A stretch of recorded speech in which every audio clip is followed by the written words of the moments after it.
12 minutes before the ceremony, the bride grabbed my wrist and pulled me into a storage room. She pressed her back against the door, pearls shaking on her wrist, and whispered, "Lucas, please help me stop this." I was her wedding videographer. I was supposed to disappear into the background and film the most beautiful day of her life. Instead, I walked into the groom's father's private office, pointed my camera at documents I was never supposed to see, and played them on the wedding screen in front of 200 guests. What those documents revealed destroyed a man's empire and saved 480 families. Subscribe, hit the bell, and tell me what city you're watching from. I want to see how far this story goes.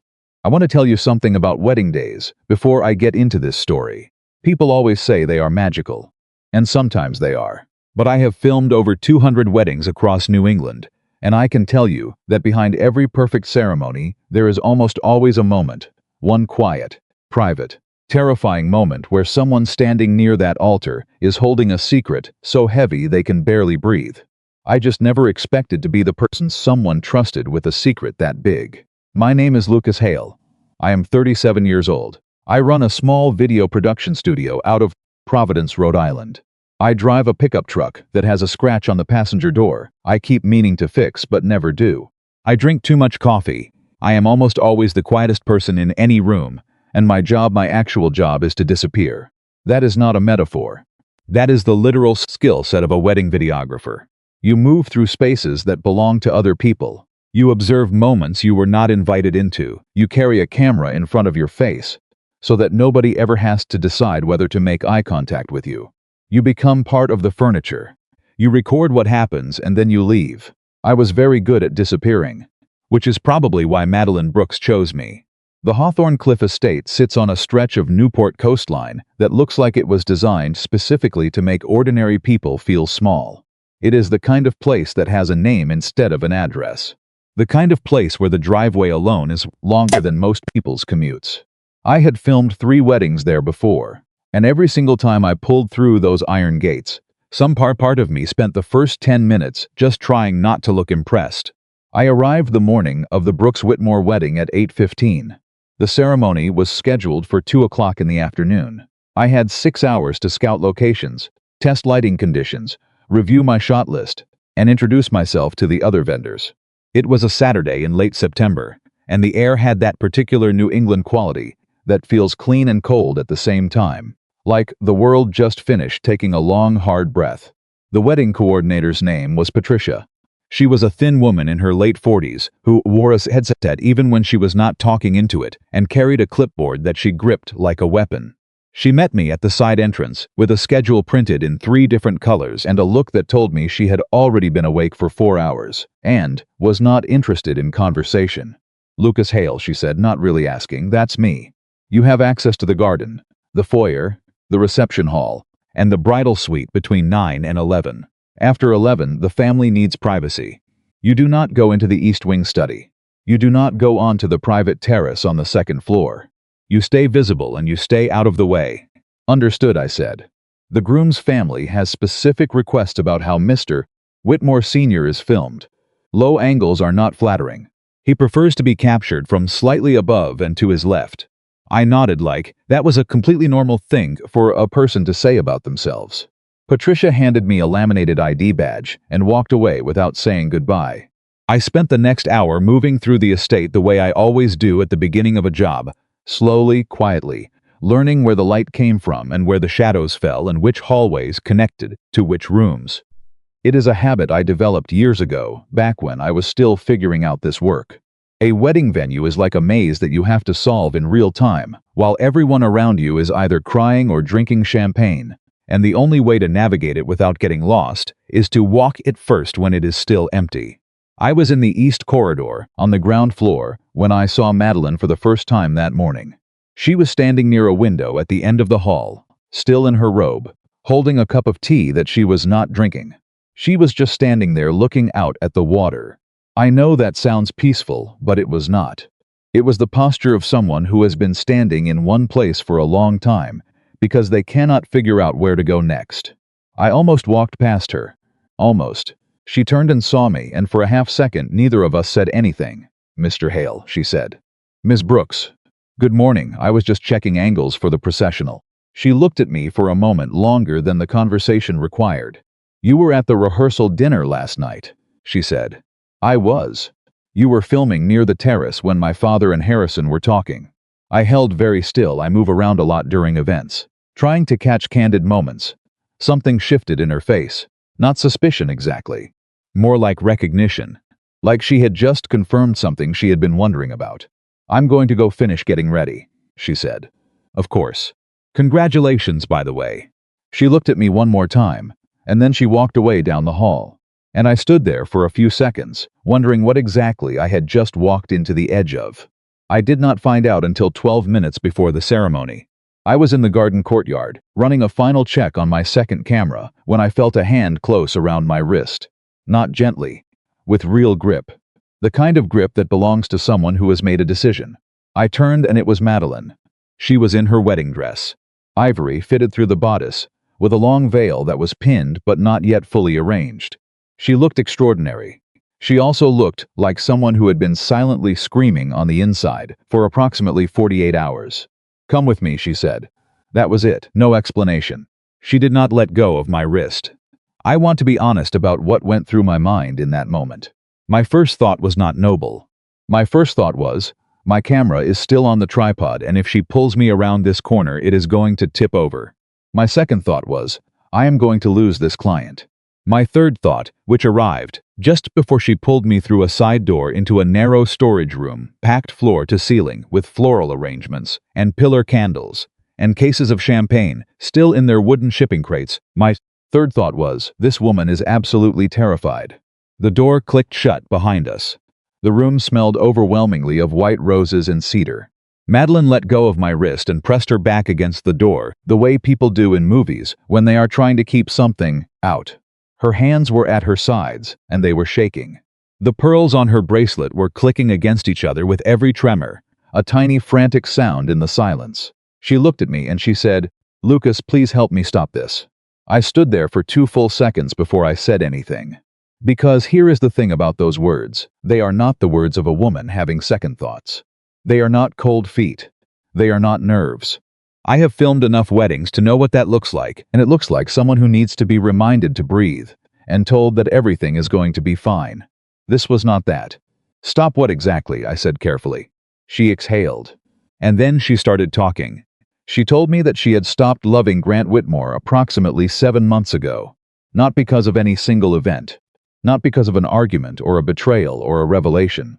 But because of a slow, grinding accumulation of moments where she said something that mattered to her, and he looked past her toward his father before deciding how to respond. Moments where she raised a concern about their future, and Harrison Whitmore answered the question instead of Grant.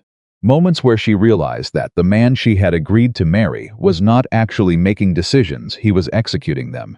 And the person writing those decisions was his father. She told me she had stayed anyway, and I want you to understand this, because it is the part of the story that most people get wrong when they hear it. She did not stay because she was weak. She stayed because her father's company was dying. Brooks Marine Works, 3 generations old, 480 employees, a shipyard on the waterfront that her grandfather had built from a single dry dock into one of the most respected independent marine fabrication facilities on the East Coast. Her father, Robert Brooks, had been fighting for 2 years to keep it solvent against a cascade of federal contract reductions and supply chain disruptions that had pushed the company to the edge. Harrison Whitmore had appeared 18 months ago with an offer, a substantial equity investment enough to clear the debt, restore operating capital, and secure the company for at least another decade. The jobs would be protected. The family legacy would survive. There was one condition. The 2 families had to be permanently joined through marriage. He literally said that, I asked. He said, and I quote, I believe in investing in relationships, not just balance sheets. If our families are united, my confidence in the investment is absolute. Madeline's voice was flat. My father thought it was romantic. She had agreed. She had told herself it was not a transaction. She had told herself she and Grant could build something real. She had tried, genuinely tried, for 8 months to rediscover what she had once felt for him. And maybe she could have done it, she said. If she had not been standing on the terrace at the rehearsal dinner the night before and heard Harrison Whitmore's voice drifting up through an open window below her, she had not been trying to eavesdrop. She had stepped outside to get 5 minutes of air away from the noise of the party. Harrison was in the garden below, on his phone, speaking in the low-clipped tone of a man who considers privacy an entitlement rather than a courtesy. She caught fragments at first, words she almost did not register. Activation event, voting trust, transfer date. She had moved to the edge of the terrace and listened harder. What she heard was this: the moment her signature appeared on the marriage certificate, her father's controlling shares in Brooks Marine Works would automatically transfer into a trust. That trust would be managed solely by Harrison Whitmore. Within 96 hours of the transfer, Harrison would have the legal authority to approve a sale of the shipyard's waterfront property, approximately 40 acres of prime Newport coastline, to a luxury real estate development company. The shipyard would not close immediately. It would be announced as a restructuring. There would be a transition period. But the operational core of Brooks Marine Works, the dry docks, the fabrication floors, the workforce would be eliminated within 18 months. The land would be sold. The money would go into Harrison's investment vehicles. And Robert Brooks would be left with a minority stake in a dissolved company and no legal recourse because he had signed it all away himself under the assumption that he was saving something. 480 jobs. Gone, his life's work. His father's life's work. His grandfather's life's work. Turned into luxury condominiums. I leaned against a shelf of champagne boxes and listened to all of this without interrupting. When she finished, I said, "What did your father say when you told him?" She laughed. It was not a happy sound. He said I was exhausted. He said I had probably misheard because of the distance and the noise from the party. He said Harrison Whitmore was a man of his word, and that if he had wanted to deceive us, he would not have bothered with the investment in the first place. And Grant, her expression changed. Not with anger exactly, with something more tired than anger. Grief, maybe. I went to Grant at 11 o'clock last night. I told him everything I had heard. I asked him to look at his father's financial documents with me. I said that if I was wrong, I would apologize to everyone involved, and we would get married today and never speak of it again. What did he say? He said I was putting him in an impossible position. He said his father had always had complex financial structures, and that did not mean anything suspicious was happening. He said I needed to trust the people who were trying to help us. She paused. And then he said that if I was going to start our marriage by accusing his father of fraud, maybe we should both take the night to calm down. She looked at me. He said his father had given us everything. He said I should be grateful. The word landed in the room like something dropped from a height. Grateful. I thought about that word for a moment. I thought about what it means when someone uses it that way, not as an expression of appreciation but as a tool, as a lid to put over questions that are getting too loud. You should be grateful is not a response to a concern. It is a demand for silence dressed up as wisdom. You have no documentation, I said. It was not a question. I have nothing. I heard a call from 40 feet away. Someone knocked on the door of the storage room from outside and a voice called out, "Miss Brooks? The processional is in 12 minutes. We need you in position." Madeline did not move. She looked at me, and her expression in that moment was something I have thought about hundreds of times since. It was not hopeful. Hopeful implies expectation, and she had trained herself out of expectation. It was something more careful than hope. It was the face of someone who has just made themselves vulnerable for what feels like the last time available to them, and they are waiting to find out if it was a mistake. 3 years before that afternoon, I had been 20 minutes away from my own wedding. Her name was Diane, and she was a good person. I want to make that clear because the way I talk about what happened tends to make people assume she was the problem, and she was not. The problem was that I was 28 years old and terrified of disappointing everyone who had bought a plane ticket and reserved a hotel room and driven 4 hours to be there. The problem was that I had spent 8 months telling myself that the feeling in my chest every morning was not dread. It was just nerves. The problem was that I had let the momentum of other people's expectations carry me so far down a road that by the time I understood I should not be at the end of it, I was standing in a bathroom in a rented tuxedo with my hands shaking over the sink. I walked out of that wedding alone. I called it off alone. I stood outside the venue and watched people leave with expressions ranging from confused to furious, and I did not have a single person standing next to me. I was called selfish for years afterward, and maybe I was selfish. But I also know this. I was more honest in that one terrible moment than I had been in the 8 months that preceded it. And honesty, even the kind that burns everything down, is not the same thing as selfishness. I thought about that bathroom. I thought about those shaking hands. I thought about standing alone on a sidewalk in September with a rented tuxedo and no plan. I looked at Madeline Brooks in her ivory wedding dress, in a storage room that smelled like roses and cedar with 12 minutes left, and her pearls clicking against each other from the tremor in her hands. I said, "How much time does it take to develop film footage from an event?" She blinked. "What? I'm not a lawyer, I can't get you documents. I can't search a filing system. But I have spent this entire weekend moving through every room in this building without anyone looking twice at me." I paused. "Where is he working from while he's here?" She was quiet for 3 seconds. Then he turned the East Wing study into a temporary office. "He's been in there every morning before 7. Patricia told me I wasn't allowed in there." "Yes. Patricia also thinks I need 17 minutes of natural light in the garden before the ceremony is usable." Madeline stared at me. "I need you to go back to the bridal suite," I said. "Sit down, let them fix your veil. Be the bride for the next 15 minutes. What are you going to do?" "I'm going to do my job," I said. "I'm going to go capture some footage." I opened the door to the storage room and almost walked directly into the face of one of the junior wedding coordinators, a young woman named Sophie, who appeared genuinely alarmed to find the videographer emerging from a closet. "Sorry," I said pleasantly. "Was checking the natural light levels through the side window. The roses really scatter the afternoon light in an interesting way in here." Sophie looked at me like she was questioning every life decision that had led to this moment. "The ceremony is in 12 minutes, she said. "I know. That's actually a problem. Can you get me Patricia?" I found Patricia 3 minutes later, near the floral archway at the entrance to the garden. I told her that the afternoon light was going to hit the ceremony space at an angle that would wash out the couple's faces in every outdoor shot, taken between 2 and 2:30. I told her that if she could push the start time back by 18 minutes, the light would correct itself and we would have a window of perfect, soft, diffused coverage for the processional and the vows. I watched her mentally calculate the logistical damage of an 18-minute delay against the cost of a wedding video full of overexposed faces. She pressed her lips together. She looked at her clipboard.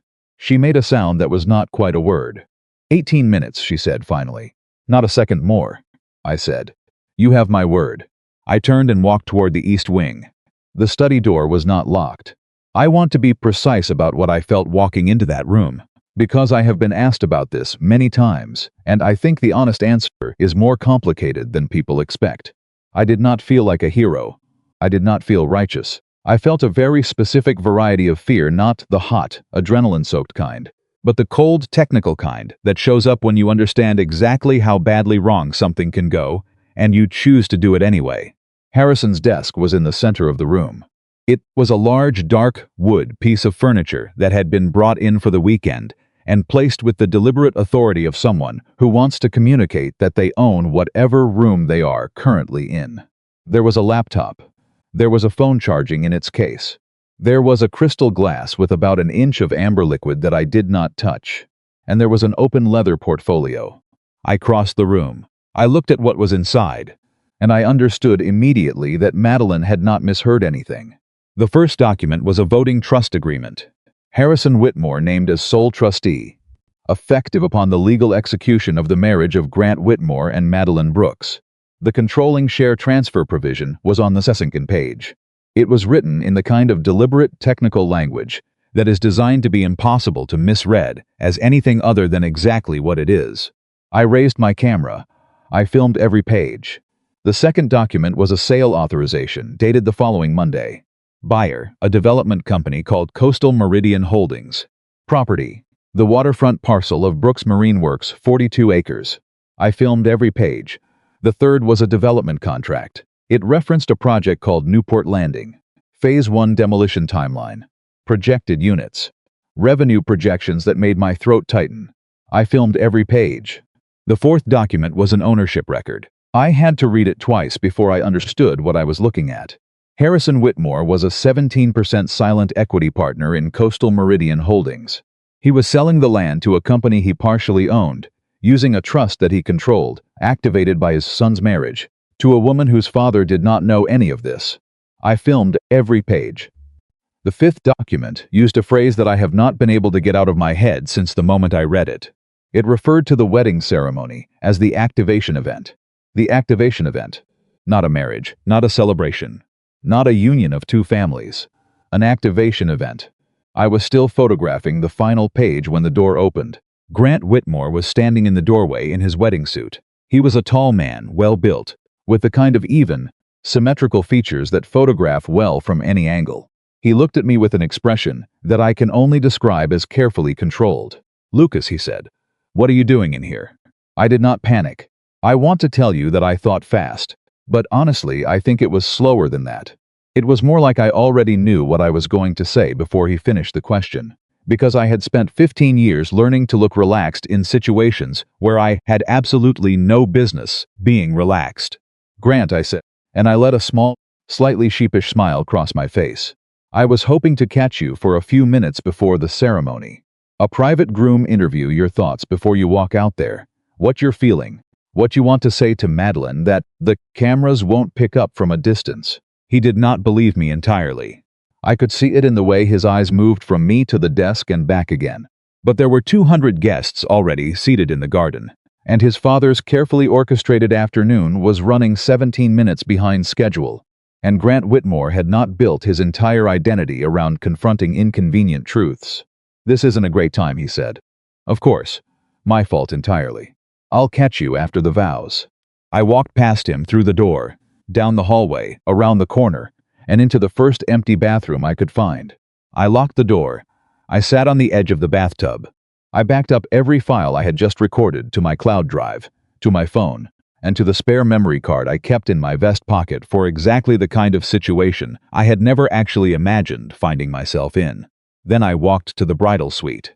Madeline was sitting in front of a mirror while a makeup artist touched up her lipstick. Her mother was standing nearby talking about seating arrangements.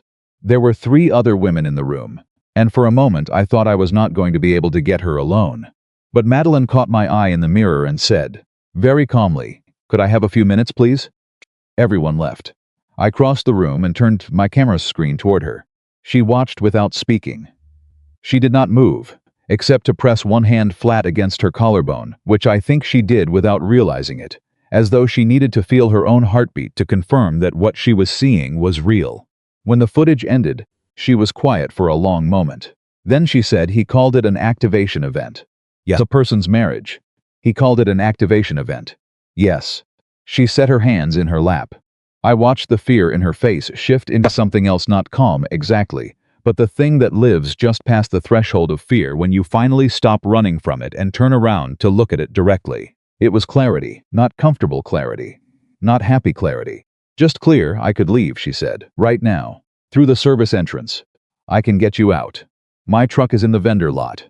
She shook her head slowly. "If I disappear," she said, "Harrison will spend the next 48 hours telling my father that I had a breakdown. He'll call me unstable. He'll say I was under too much stress and I overreacted to something I didn't understand. And my father," she stopped, "my father will believe him. Because believing him is easier than believing that he nearly sold his own daughter." She was right. I knew she was right before she finished saying it. "What do you want to do?" I asked. She straightened her veil. She checked her reflection in the mirror on the dressing table, not with vanity, but with the concentrated attention of someone reviewing themselves before a fight. "I'm going to walk down that aisle," she said. I looked at her, and when they ask if anyone has reason to object, she said, "I'm going to answer." For a moment, neither of us spoke. "I'm going to need you to be ready," she said. "With the footage. On the screen. The reception hall screen? The one they set up for the wedding video montage. Yes. You want me to play Harrison Whitmore's financial documents for 200 wedding guests. I want you to play the truth," she said, "for my father." She stood up. She smoothed the front of her dress with both hands, one slow, deliberate motion, as though she were pressing something into place. "How do I look?" she said. I thought about what the right answer was. I thought about what I would say to any other bride, in any other moment like this one. "Honest," I said. She almost smiled. It did not quite make it to the surface. She walked to the door. She put her hand on the handle. And then she stopped, without turning around, and said, "Lucas, yeah, whatever happens, thank you for not telling me it would be fine." "I never tell anyone it's going to be fine," I said. "I just tell them where to stand." She laughed a small, real sound, and then she opened the door and walked out into the hallway. The ceremony began 19 minutes late. The afternoon light, as I had predicted to Patricia, was soft and diffused and genuinely beautiful. Robert Brooks walked his daughter through the garden on his arm, with the proud, careful expression of a man who believes he is giving her everything she deserves. Grant stood at the altar, looking like a man who had decided that whatever he had seen in that office did not require action. 200 people in silk and linen turned to watch Madeline Brooks walk toward a future someone else had designed for her. And she walked toward it, all the way to the altar. She let the officiant begin. She let him reach the words about the covenant of marriage and the bond of families and the promises made in the presence of witnesses. And when he said the words, when he reached the part that has been in every wedding ceremony, in every tradition, for hundreds of years, if anyone present knows of any reason why these two should not be joined. When those words landed in the air above the garden, Madeline said, "I do." Not tentatively, clearly, into the silence. And then she turned away from Grant, and she looked at her father, and she began to tell him the truth. The word landed in the garden like a stone, dropped into still water. "I do."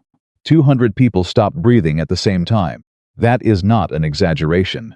That is the only accurate way to describe what happened in the 3 seconds after Madeline Brooks spoke those words into the silence of her own wedding ceremony.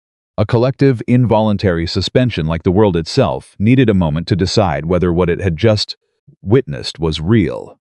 The officiant froze. His mouth stayed open around the word he had been about to say next. Grant turned to look at her, and the expression on his face was not anger, not yet.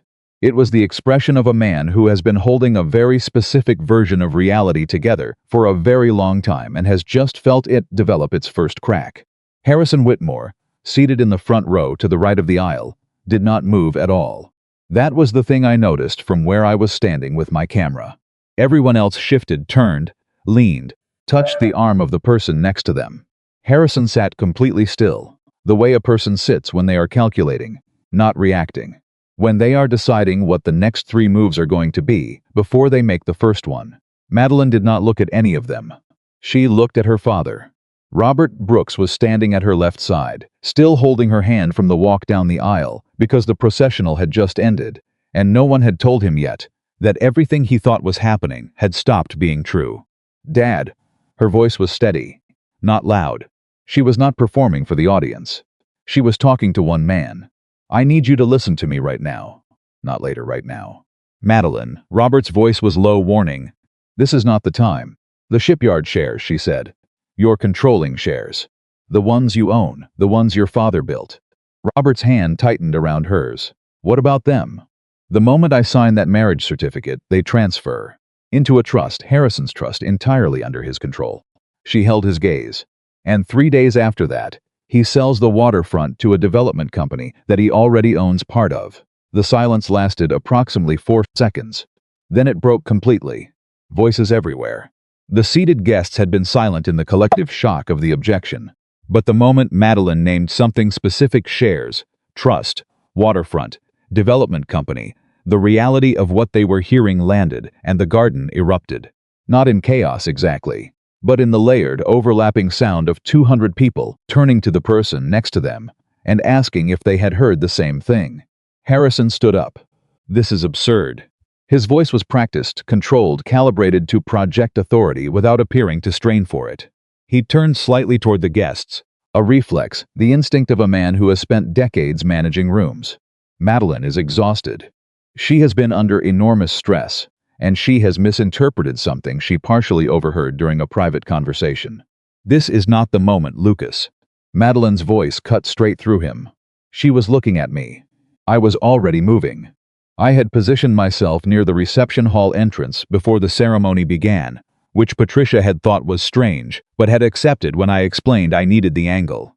The large display screen, the one the venue used for welcome slideshows and couples photo montages, was already powered on. It was already connected to my camera via the wireless transmitter I had mounted 40 minutes earlier, while pretending to run cable tests. I pressed play. The screen behind the altar filled with Harrison Whitmore's documents. The voting trust agreement appeared first. Harrison's name, printed clearly. Sole trustee. Effective upon execution of marriage. The words were large enough to read from the back row of the seated guests. And I know this because I watch people in the back row lean forward and read them. The garden went from noise to silence in under 3 seconds. That kind of silence has a texture. It is not empty. It is dense. It is the silence of a room full of people recalibrating everything they thought they understood about the last 48 hours. Robert Brooks let go of Madeline's hand. He walked 3 steps toward the screen. He stood there and read. And I watched his face, through my viewfinder, go through something I do not have precise language for, not because I lack the vocabulary, but because what happened to Robert Brooks' face in that moment was not one emotion. It was a sequence of emotions so rapid and so layered that they almost did not look like a human face experiencing feelings. They looked like a document being revised, like something being unmade and remade at the same time. Robert Harrison's voice came from behind him. Lower now, the performance register dropped slightly, more personal. Those are preliminary legal structures.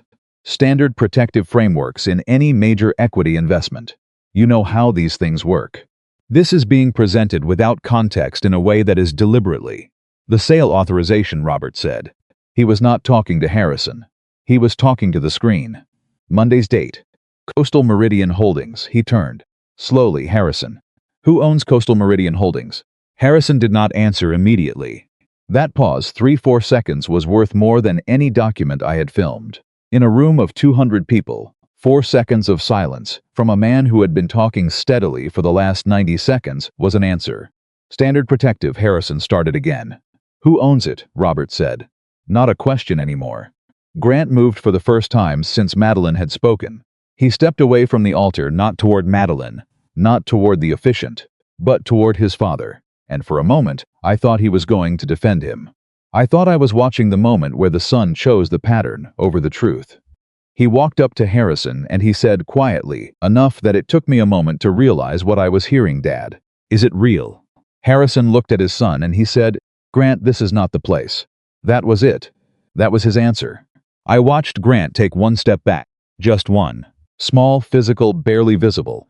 But I was watching through a viewfinder, and I caught it, and I understood what it meant. It meant that, somewhere underneath the version of Grant Whitmore, who had told Madeline to trust his father and be grateful, there was a person who had just asked a direct question and received confirmation of everything he had chosen not to look at. Madeline walked to Grant. She stopped 2 feet in front of him, and she held out her hand, and he understood what she was asking for, and he took the ring off his finger and set it in her palm. She placed both rings, his and hers, on the edge of the altar table. Then she faced him, and she said something I have carried with me ever since. I don't think you knew everything. I genuinely don't. But you knew enough to feel it, Grant. And you chose not to ask, because the answer might have cost you something. That's not weakness. That's a decision. She paused. I can't marry a man whose loyalty to the truth depends on what the truth might take from him. Grant said nothing. Madeline walked back to her father. Robert was still standing near the screen. His face had settled into something I could only describe as grief, not dramatic, not theatrical, but the quiet, deep kind that belongs to a man who is just understood that he nearly gave his daughter away for a promise that was never real. He reached out and took her hand again. He did not say anything to Harrison. He did not have to. He simply turned away, and in a space where Harrison Whitmore had spent a weekend controlling every variable, that turned back was the loudest thing that happened all afternoon. Patricia materialized from somewhere near the entrance and began quietly, efficiently managing the dispersal of guests with the professional composure of a woman who had seen stranger things at weddings than she was willing to admit publicly. I do not know if that is actually true, but she handled it like it was. Harrison left the estate 20 minutes after the ceremony ended. He did not speak to Robert again. He did not speak to Madeline. He passed me once in the corridor near the east wing and he stopped, and he looked at me with an expression that was not angry so much as assessing, like he was taking a measurement, like he was deciding what category I fell into. You went into my office, he said. I was looking for a location for a groom interview, I said. Is that what you were doing? That's what I was doing. He held my gaze for another moment. Then he walked past me without another word. I drove back to Providence that night, with my camera bag, my equipment cases, and a growing certainty that the next few weeks were not going to be simple. I was right about that. I was significantly underprepared for how right I was. 3 days after the wedding that did not happen, a letter arrived at my studio from a law firm in Boston, 12 attorneys, 3 floors of a building in the financial district, the kind of firm that sends letters on paper so thick it feels like a statement of intent. The letter was 6 pages long and alleged, in careful, meticulous legal language, that I had unlawfully entered a private space, recorded confidential documents without authorization, and used that recording to tortiously interfere with a legitimate business transaction. It demanded a full accounting of all copies of the footage, their immediate surrender, and damages to be determined. I read it 3 times. Then I called my own attorney, a man named Dennis who handled my standard client contracts and had never dealt with anything more legally complex than a deposit dispute. Dennis read the letter, exhaled very slowly, and said, "Luke, I need you to be honest with me. Did you go into a room you were specifically told not to go into?" "Yes," I said. "Did you film documents on a private desk?" "Yes. And then you played that footage in front of 200 wedding guests." 212, counting vendors. Dennis was quiet for a long moment. "I am going to refer you to someone who handles this kind of thing," he said carefully. That same week, 3 venue contracts I had signed for spring weddings were quietly canceled. The explanations were polite. Scheduling conflicts. Changes in vendor preferences. One venue cited a review of privacy policies. None of them mentioned Harrison Whitmore by name. But the calls came within 48 hours of each other, and I am not a person who believes in coincidences that convenient. My inbox started receiving forwarded emails from other photographers and videographers in the New England wedding community, sharing an anonymous complaint that had been circulated through an industry network, describing a Providence-based videographer who had violated client privacy during a high-profile event. My name was not in it, but the details were specific enough that anyone in the industry who worked the Newport circuit would know exactly who was being described. I sat in my studio the night after the 3rd contract cancellation, and I looked at my equipment and my booking calendar and the framed print on the wall from the first wedding I had ever filmed, a couple in their 60s who had gotten married in a friend's backyard and paid me $300 and cried through the entire ceremony, and I tried to calculate what I had lost and whether it was more than I could recover from. I was in the middle of that calculation when my phone rang. It was Madeline. "I heard about the contracts," she said. "Word travels fast. I have a friend who does event coordination." She heard something through the industry network. A pause. "Lucas, I'm so sorry. This is happening because of me. It's happening because Harrison Whitmore is the kind of man who uses lawyers the way other people use fists," I said. "That's not the same thing as it being your fault. If you hadn't helped me, Madeline." I waited until she stopped talking. "If I hadn't helped you, 480 people would have lost their jobs inside of 2 months. And a man who spent his career building something would have lost it because someone lied to him. I made a choice. I knew it had edges." I paused. "I'm not asking you to feel bad about the choice I made." She was quiet for a moment. Then she said, "I want to meet with you. My father wants to meet with you. And we want to bring someone else, an attorney named Evelyn Carter. She was my father's business partner 15 years ago. She does corporate litigation. Harrison's firm is one of the largest in Boston," I said. "I know. Evelyn knows it too. She said the lawsuit is almost certainly a pressure tactic. That Harrison is unlikely to actually take it to court because discovery would expose his internal records." "Almost certainly." "Almost certainly," she agreed. "Can you come to Newport tomorrow morning?" I looked at my booking calendar. 3 fewer events on it than there had been a week ago. "Yes," I said, "I can come." The meeting was in Robert Brooks' kitchen, around a table that was too large for the number of people sitting at it. In the way that kitchens in old New England family homes often are built for more people than are left. Robert sat across from me with a cup of coffee he did not drink. Madeline sat to my left. Evelyn Carter sat at the head of the table, with a yellow legal pad and a pen and the kind of settled, unhurried manner that belongs to someone who has been in rooms like this many times and has learned that panic does not improve outcomes. She was in her late 60s, with silver hair cut short and reading glasses perched on the end of her nose. And she went through the situation with a precision that made me feel simultaneously better and more aware of how complicated things actually were. "The lawsuit is theater," she said, which was the first thing she said after hello, and I appreciated the directness immediately. "Harrison knows that filing a civil action against you exposes his documents to formal discovery. The same documents you filmed would become evidence in a proceeding he initiated. He is not going to do that." "Then why send the letter?" Robert asked. "To frighten you," she said, looking at me. "To make you delete the footage. To make you feel like cooperating with him is less expensive than fighting him." She set her pen down. "Did you delete the footage?" "No," I said. "Good. Don't." She picked the pen back up. "The larger legal problem isn't the lawsuit. The larger legal problem is that we have evidence of potential fraud, concealed self-dealing, misleading disclosures to an investor, possibly deceptive trade practices. And right now that evidence is a set of filmed documents recorded by a person who was not supposed to be in that room." "Is it usable?" Madeline asked. "In a civil proceeding, potentially. In a regulatory complaint, almost certainly, because regulatory bodies have broader latitude in what they consider relevant evidence, and the filmed documents would corroborate any testimony we give." She looked at Robert. "But to build a case that actually stops Harrison and protects the company, we need more than one set of documents from one weekend." Robert turned his coffee cup in his hands. "You mean we need to find other people he's done this to?" "I mean we need to show a pattern," Evelyn said. "One incident is a dispute. A pattern is fraud." That was the beginning of 3 weeks that I do not have clean, linear memories of, because they all bleed together into one sustained state of urgency that felt like running on a surface that kept shifting underneath my feet. Madeline and I started meeting at Evelyn's office every other day.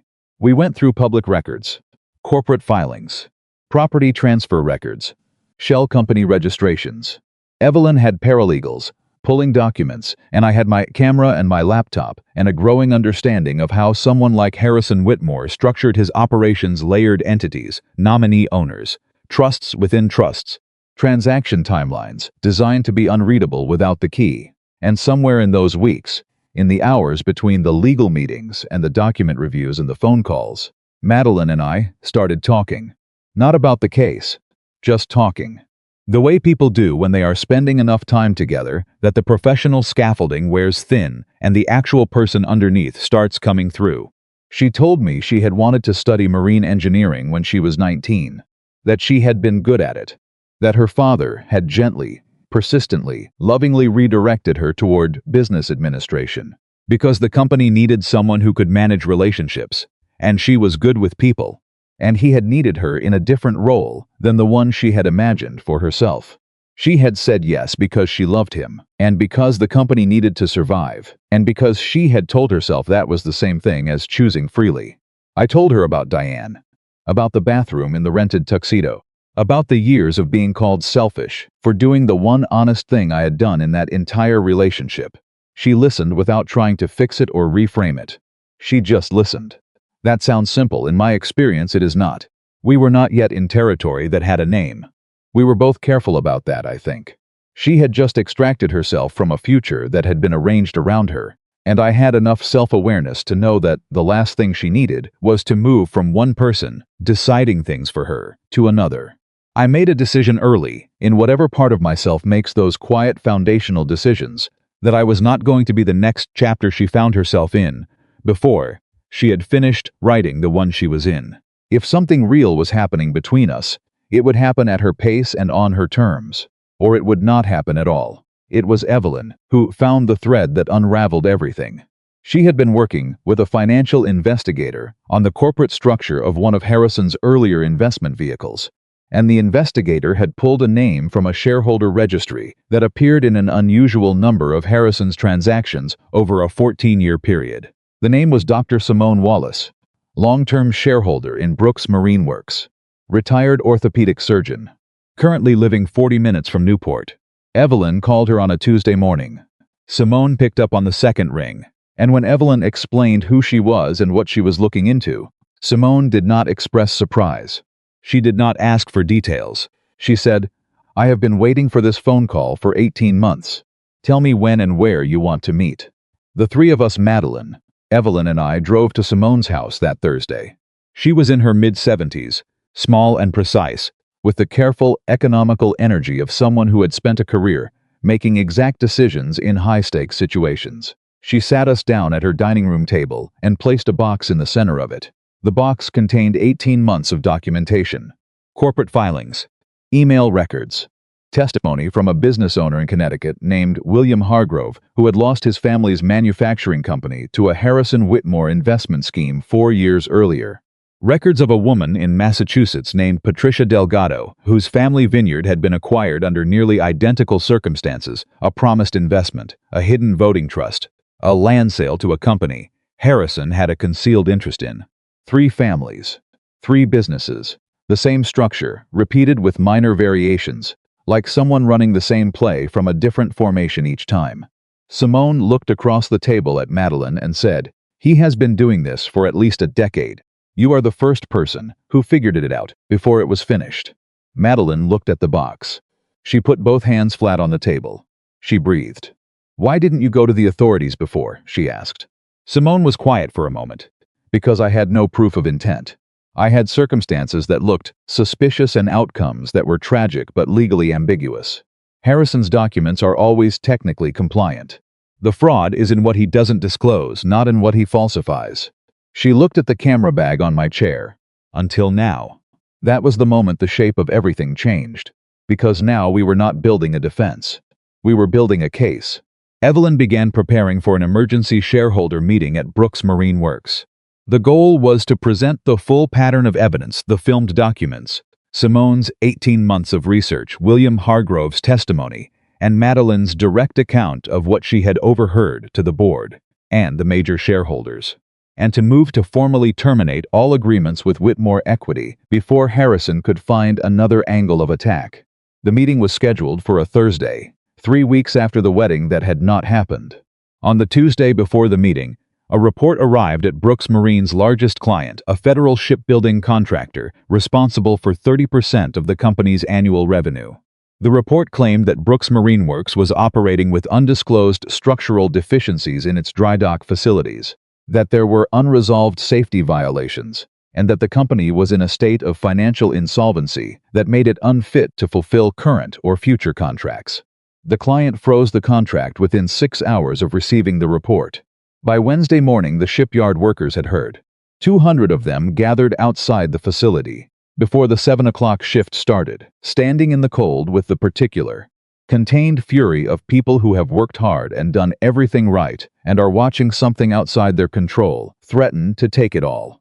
Robert got there before 7. He walked out and stood in front of them, and he did not have a script, and he did not have good news, and he knew it. And they knew it. He said, "The report is false. We are going to prove that. And I am not going to ask any of you to wait quietly while we do it, because you deserve better than quiet." One of the workers, a man named Carl who had been with the company for 22 years, said, "Mr. Brooks, what do you need from us?" Robert looked at him for a long moment. "Show up Thursday," he said, "to the shareholder meeting. Stand outside, let them see you." Carl nodded. "We can do that." When Robert got back inside, Madeline was waiting for him. She had heard about the report 20 minutes after it was sent. She told him what it meant, that Harrison was trying to force a collapse before the meeting, to push Robert back to the negotiating table from a position of desperation. And then she said something that I think surprised her father more than anything that had happened in the previous 3 weeks. She said, "He's going to offer to restore everything. The financing, the contract, all of it, in exchange for me publicly retracting what I said at the ceremony and cutting ties with Lucas." Robert looked at her for a long time. Then he said, "Has he contacted you?" "Not yet, but he will. Today or tomorrow." She met her father's eyes. "And I need you to know that when he does, I am not taking the offer. I need you to know that before he makes it, so that it is not a question." Robert reached out and put a hand on her shoulder. And he said something that I did not hear directly. Madeline told me afterward. He said, "I spent 3 weeks after your mother died making business decisions that I told myself were for you. Protecting your future. Securing what you would inherit. I told myself that was love." He paused. "I think I confused protecting you with controlling what happened to you. And I am sorry it took me until now to understand the difference." Madeline said she did not respond for a moment. She said she just stood there and let the words land, which was something she had learned to do in those 3 weeks, to let things be true without immediately managing them. Then she said, "I know, Dad. I know." Harrison's offer came through his attorney on Wednesday afternoon. Everything Madeline had predicted. Full restoration of financing. Personal intervention to restore the frozen contract. All of it contingent on a public statement from Madeline recanting her allegations at the ceremony, and signed agreement that she would have no further professional or personal contact with me. Robert was in the room when the call came in. He listened to Madeline relay the terms, and then he stood up, picked up his phone, and called the shipyard's media contact. He told them he was making a public statement at 7 o'clock the next morning, outside the main entrance to Brooks Marine Works, and he wanted anyone who wanted to be there to be there. Wednesday night, Madeline called me. "He didn't ask me," she said. "He just decided. He's making the statement without asking me to give anything up." "I know," I said. He told me. "He called you about an hour ago. He wanted to tell me himself." I paused. "He said he owed me an apology for not believing you that night." She was quiet on the phone. "Lucas?" she said finally. "Yeah, Thursday is going to be bad before it gets better." "Probably," I said. "Are you scared?" I thought about that honestly before I answered. Yes. But I was scared in that storage room too, and I made a decision anyway. The decision didn't get harder because I was scared. It just got more real, she breathed. "Okay," I said. "Get some sleep," she said. "You too," she hung up. I sat in my studio in the dark for about 20 minutes, looking at my equipment. Then I went home. I did not sleep particularly well. But when Thursday morning came, I got up, I picked up my camera, and I drove to Newport. The workers were already outside when I arrived, more than 200 of them, standing in the early morning cold in their work jackets, quiet and present, and absolutely immovable. Robert Brooks walked out at 7 o'clock and stood before them and before the 3 reporters Madeline's PR contact had quietly notified, and he said, "My daughter told me the truth 3 weeks ago. I could not hear it because it stood between me and the answer I had decided I wanted. That is my failure, not hers. She is not a bargaining chip. She is not collateral. She is my daughter, and she was right, and I am done making decisions that treat her future as a resource I can manage." Carl started clapping. The rest of the workers followed. It was not a dramatic sound. It was a steady, sustained sound. The sound of people who have been worried, recognizing that someone is finally telling the truth. The shareholder meeting was that afternoon. Evelyn presented the full chain of evidence. Harrison sat across the boardroom table with 2 attorneys flanking him, and the expression of a callous man who has played this game many times and is calculating which version of the exit preserves the most. He tried to discredit me first: unlawful recording, breach of privacy, unethical conduct by a vendor. He tried to discredit Madeline second: emotional instability, personal animus, the vengeful act of a woman embarrassed by a wedding she had agreed to and then fled. He was midway through the second argument when the boardroom door opened. Grant Whitmore walked in. He sat down. He put a folder on the table. And he said, "I need to correct something my father said." Harrison's expression did not change visibly, but something behind his eyes changed. Something shifted, calculated and recalibrated. Grant opened the folder. He placed 3 emails on the table, printed, dated, addressed to him, from his father's private account. They documented, in Harrison's own words to his son, the final structure of the voting trust, the timeline of the land sale, and one specific line that Grant read aloud into the silence of the boardroom, in which Harrison wrote, "The girl doesn't need to understand the mechanics. She just needs to show up and sign." Grant set the emails down. He looked at the board members. Then he looked at his father. "He concealed the final clause from both families," Grant said. "And he concealed it from me. I didn't know the full structure. I knew enough to know I should ask questions. I chose not to." His voice was even, not dramatic, honest in the way that costs something. "That's on me. But the structure itself, that was his design, and this is his handwriting." Harrison said nothing. He had no move left to make that would not make things worse. The board voted unanimously to terminate all agreements with Whitmore Equity. They voted to refer the full evidence package to the Office of the State Attorney General and the relevant financial regulatory bodies. Harrison stood up and left the room. His attorneys followed him. The door closed behind them. Nobody at the table said anything for a moment. Then Evelyn set down her pen and said very quietly, "Well, that's that." Robert put his face in his hands. not crying exactly, just overwhelmed. The particular exhaustion of a man who has been running on adrenaline and fear for 3 weeks and has just been told he can stop. Madeline put her hand on his back. She looked across the table at me. I looked back at her. And in that look, there was something that did not need to be said yet.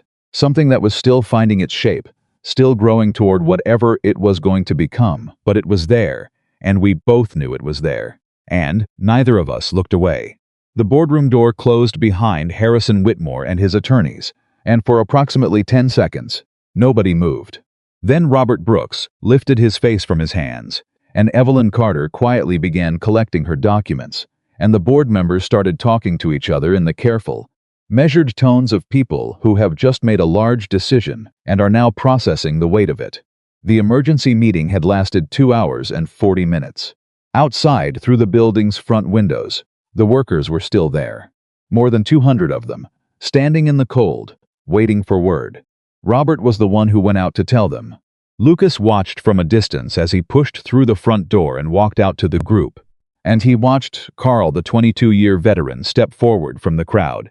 And he watched Robert shake the man's hand with both of his, holding on a beat longer than a handshake technically requires. He watched the news move through the group, the way good news moves through a crowd of people who have been afraid, not in an explosion, but in a slow, sustained exhale, like a building settling after a long storm. Madeline stood beside Lucas at the window. She did not say anything for a moment. She just watched her father. Then she said quietly, "He's been carrying this company since before I was born. He almost lost it trying to protect it. And the only thing that stopped him was his daughter telling him a truth he wasn't ready to hear." Lucas looked at her profile. He heard it eventually. He did, she paused. That has to count for something. It counted for a great deal. But the aftermath of the shareholder meeting was not a clean ending. Clean endings belong to movies. What actually followed was the specific, grinding work of consequence, and there was a lot of it, arriving from multiple directions, not always in the order anyone expected. The financial regulatory inquiry opened within 72 hours of Evelyn submitting the evidence package. That was faster than she had predicted, and she said so on the phone to Madeline with a tone of satisfied surprise that suggested even experienced attorneys do not always get to be right on schedule. The state attorney general's office contacted Robert directly and requested a formal interview.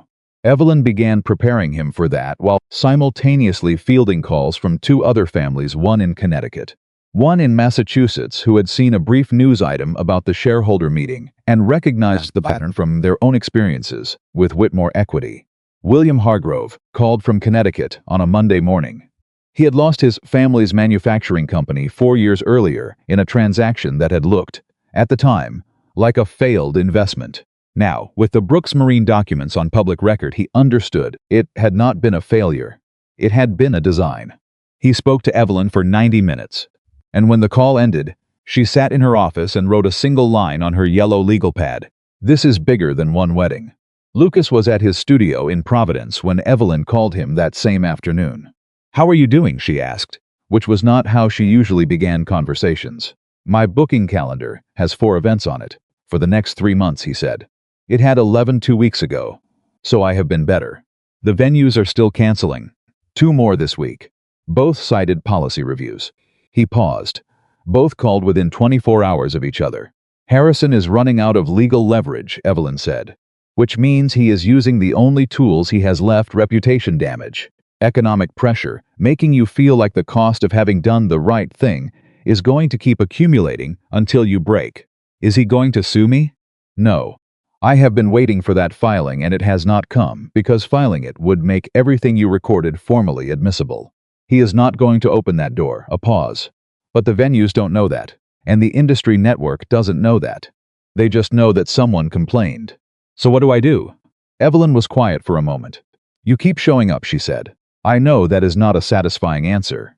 But the regulatory process takes time, and until Harrison's situation becomes public in a way that cannot be managed or reframed, the reputational pressure on you is going to continue. I am sorry, I wish I had a faster answer." Lucas sat with that for a long moment after the call ended. He looked around his studio, the equipment, the framed photos, the booking calendar, with its increasingly empty squares. He thought about the couple whose 3rd ring anniversary video he had filmed last spring, A woman in her 70s renewing her vows with her husband of 50 years, both them laughing so hard during the ceremony that the officiant had to pause twice. He thought about why he had chosen this work in the first place, not for the glamour, because wedding videography does not have much glamour, but for the moments. The unscripted ones, the ones nobody planned. He picked up his camera. He checked the charge on the battery. He went back to work.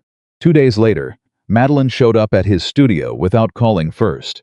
He heard the knock on the glass door of the street-level entrance at 9:40 in the morning, and when he went down the stairs and opened it, she was standing on the sidewalk in a coat that was slightly too light for the October temperature, holding 2 cups of coffee from the place on the corner. "I should have called," she said. "You should have," he agreed. "Come in." She followed him upstairs and sat in the chair across from his editing desk and handed him one of the cups. She looked around the studio with the focused attention of someone seeing a space for the first time and trying to understand what it says about the person who works in it. "This is where you live," she said. "Not a question. I live 4 blocks from here. But yes, this is where I live." She smiled at that. Then the smile faded into something more serious. "3 more venues," she said. He stopped. "What?" "I have a friend in the Newport event community. She heard this morning that 3 more venues in the region received the anonymous complaint about you. She said it was sent to a broader distribution list this time, not just the wedding industry network, but corporate event planners, hospitality managers."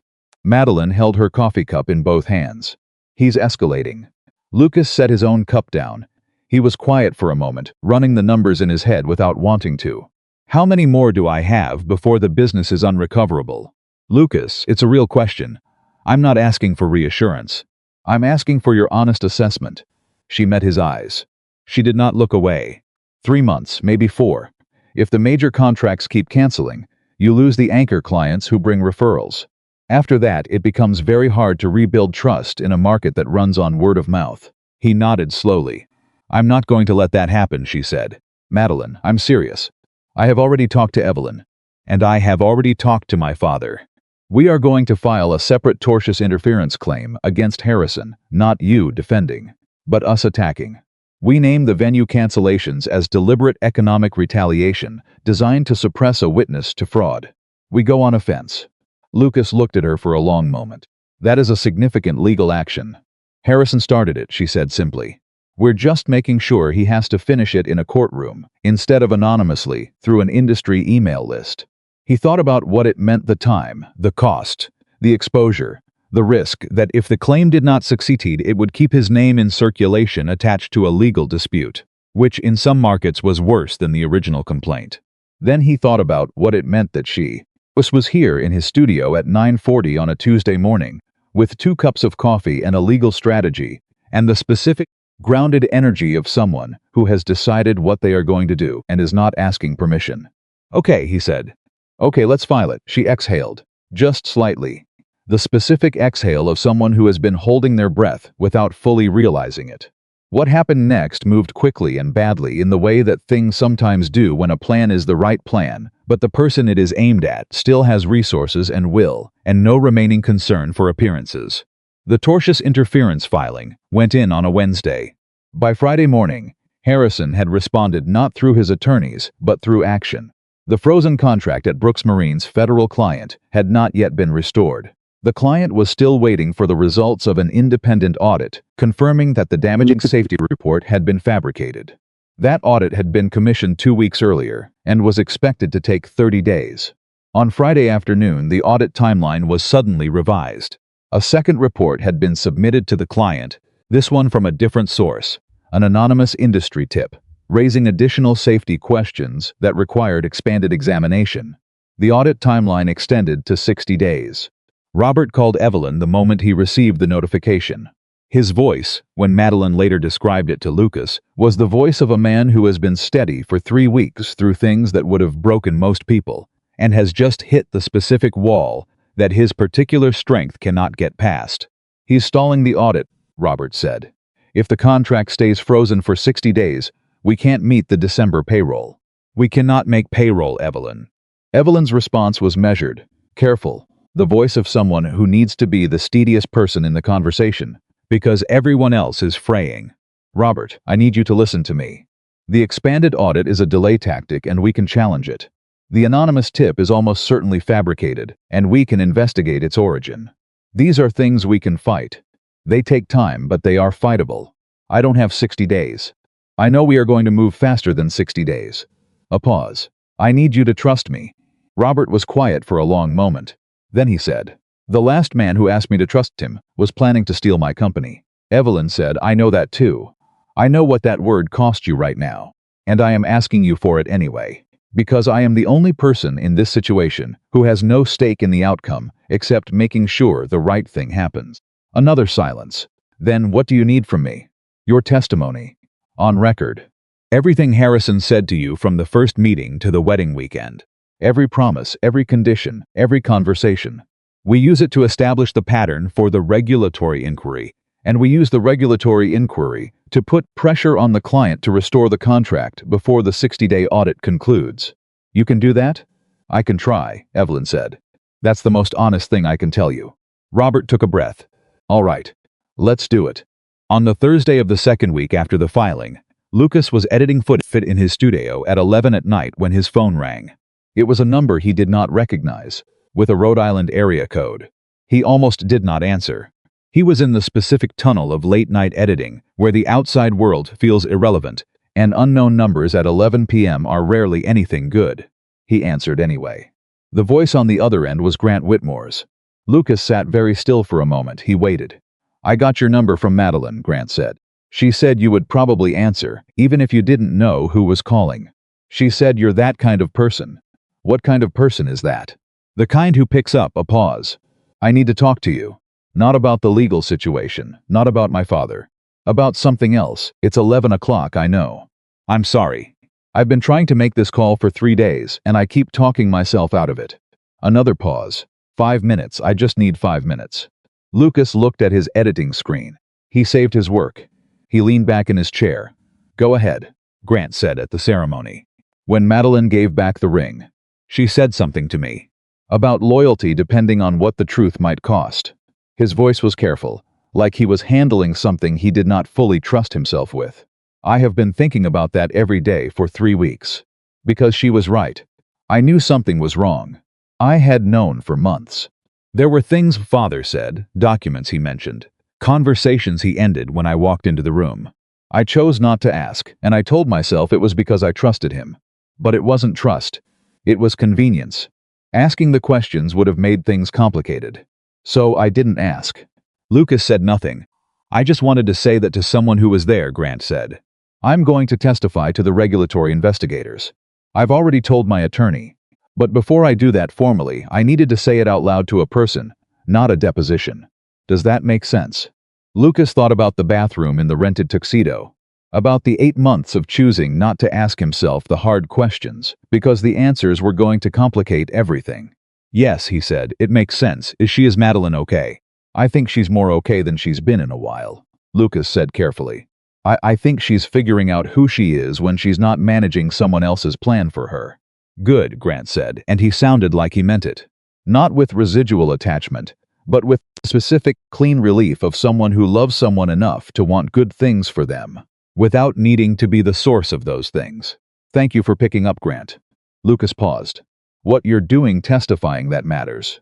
I know it's going to cost you something with your father. It's already cost me everything with him," Grant said quietly. "The question is what I do with that." The call lasted 7 minutes, not 5. When it ended, Lucas set his phone down and sat in the silence of his studio for a long time. He called Madeline the next morning. "Grant called me last night," he said. She was quiet for a moment. "He told me he was going to do. I hope that's okay. I gave him your number. It's okay. He's going to testify, I know." A pause. "Are you surprised?" Lucas thought about it honestly. "I think I'm surprised by the version of him that showed up. Not that he made the right decision, but the way he made it. He wasn't performing remorse. He was just trying to understand himself." "People can do that," Madeline said. "Sometimes it just takes longer for some of us than others." The regulatory case moved with the kind of bureaucratic speed that is maddening when you are living inside it, and looks efficient only in retrospect. 3 weeks became 4, 4 became 5. The 60-day audit timeline at the federal client was challenged successfully when Evelyn's investigator identified the origin of the anonymous tip, a consulting firm with a documented history of working for Harrison's investment vehicles, which was enough to establish fabrication for regulatory purposes and enough for the federal client to accelerate the audit timeline back time to 30 days. The audit cleared Brooks Marine Works on a Tuesday in early November. The contract was fully restored by Thursday of the same week. Madeline called Lucas from the shipyard the moment she heard. "The contract is back," she said, and her voice had a quality he had not heard in it before, not relief exactly, but something wider than relief. The sound of someone who has been fighting for so long that winning feels not triumphant but real. Solid. Like ground under your feet after a long time on a moving surface. "All 480, he asked. "All 480, she said. He sat down on the stairs of his studio and put his face in his free hand. Not crying. Just present. Just letting the thing be true. "Lucas," she said. "Yeah, come to the shipyard tonight. My father wants to see you." He drove to Newport that evening through a cold that had settled into the specific committed variety that means it is not leaving until April. The shipyard was still active at 7 o'clock, third shift beginning. Lights across the facility, the low industrial sound of work continuing. Robert was waiting near the front entrance in a work jacket, not a suit, which said something about how he had decided to carry himself after everything that had happened. He shook Lucas's hand. He held it for a moment with both of his, the same way he had held Carl's hand outside after the board meeting. "I owe you an apology," Robert said. "Not just for doubting Madeline that night. For something larger than that." "You don't owe me anything," Lucas said. "I do." Robert held his gaze. "I spent 2 years being so focused on saving this place that I stopped seeing the people around me clearly. My daughter included. And the reason you were in that storage room with her 12 minutes before her wedding was because she had run out of people in her own life who would listen to her. That's on me. Not just the trust documents. The bigger thing." He paused. "So thank you for listening." Lucas did not have a clean response to that. He said, "She's the one who spoke." "She is," Robert said. "But you gave her somewhere to stand while she did it." Madeline appeared from behind her father then, and the three of them stood outside the shipyard in the November cold, and nobody said anything particularly profound or memorable after that, because the most important things had already been said, and what remained was simply the specific, ordinary warmth of people who have been through something hard together and are standing on the other side of it. Later, after Robert had gone back inside, Madeline and Lucas stood together near the waterfront edge of the facility. The water was dark and the air was cold, and there was nothing cinematic about it. It was just a Tuesday evening in November, and they were two people who had been through something that neither of them had planned for, and that had changed them both. "I want to ask you something," Madeline said. "Ask. When you were in that storage room with me. Before you went to Harrison's office. Before all of it." She looked at the water. "Did you know it was going to go this far?" Lucas thought about that honestly. "No.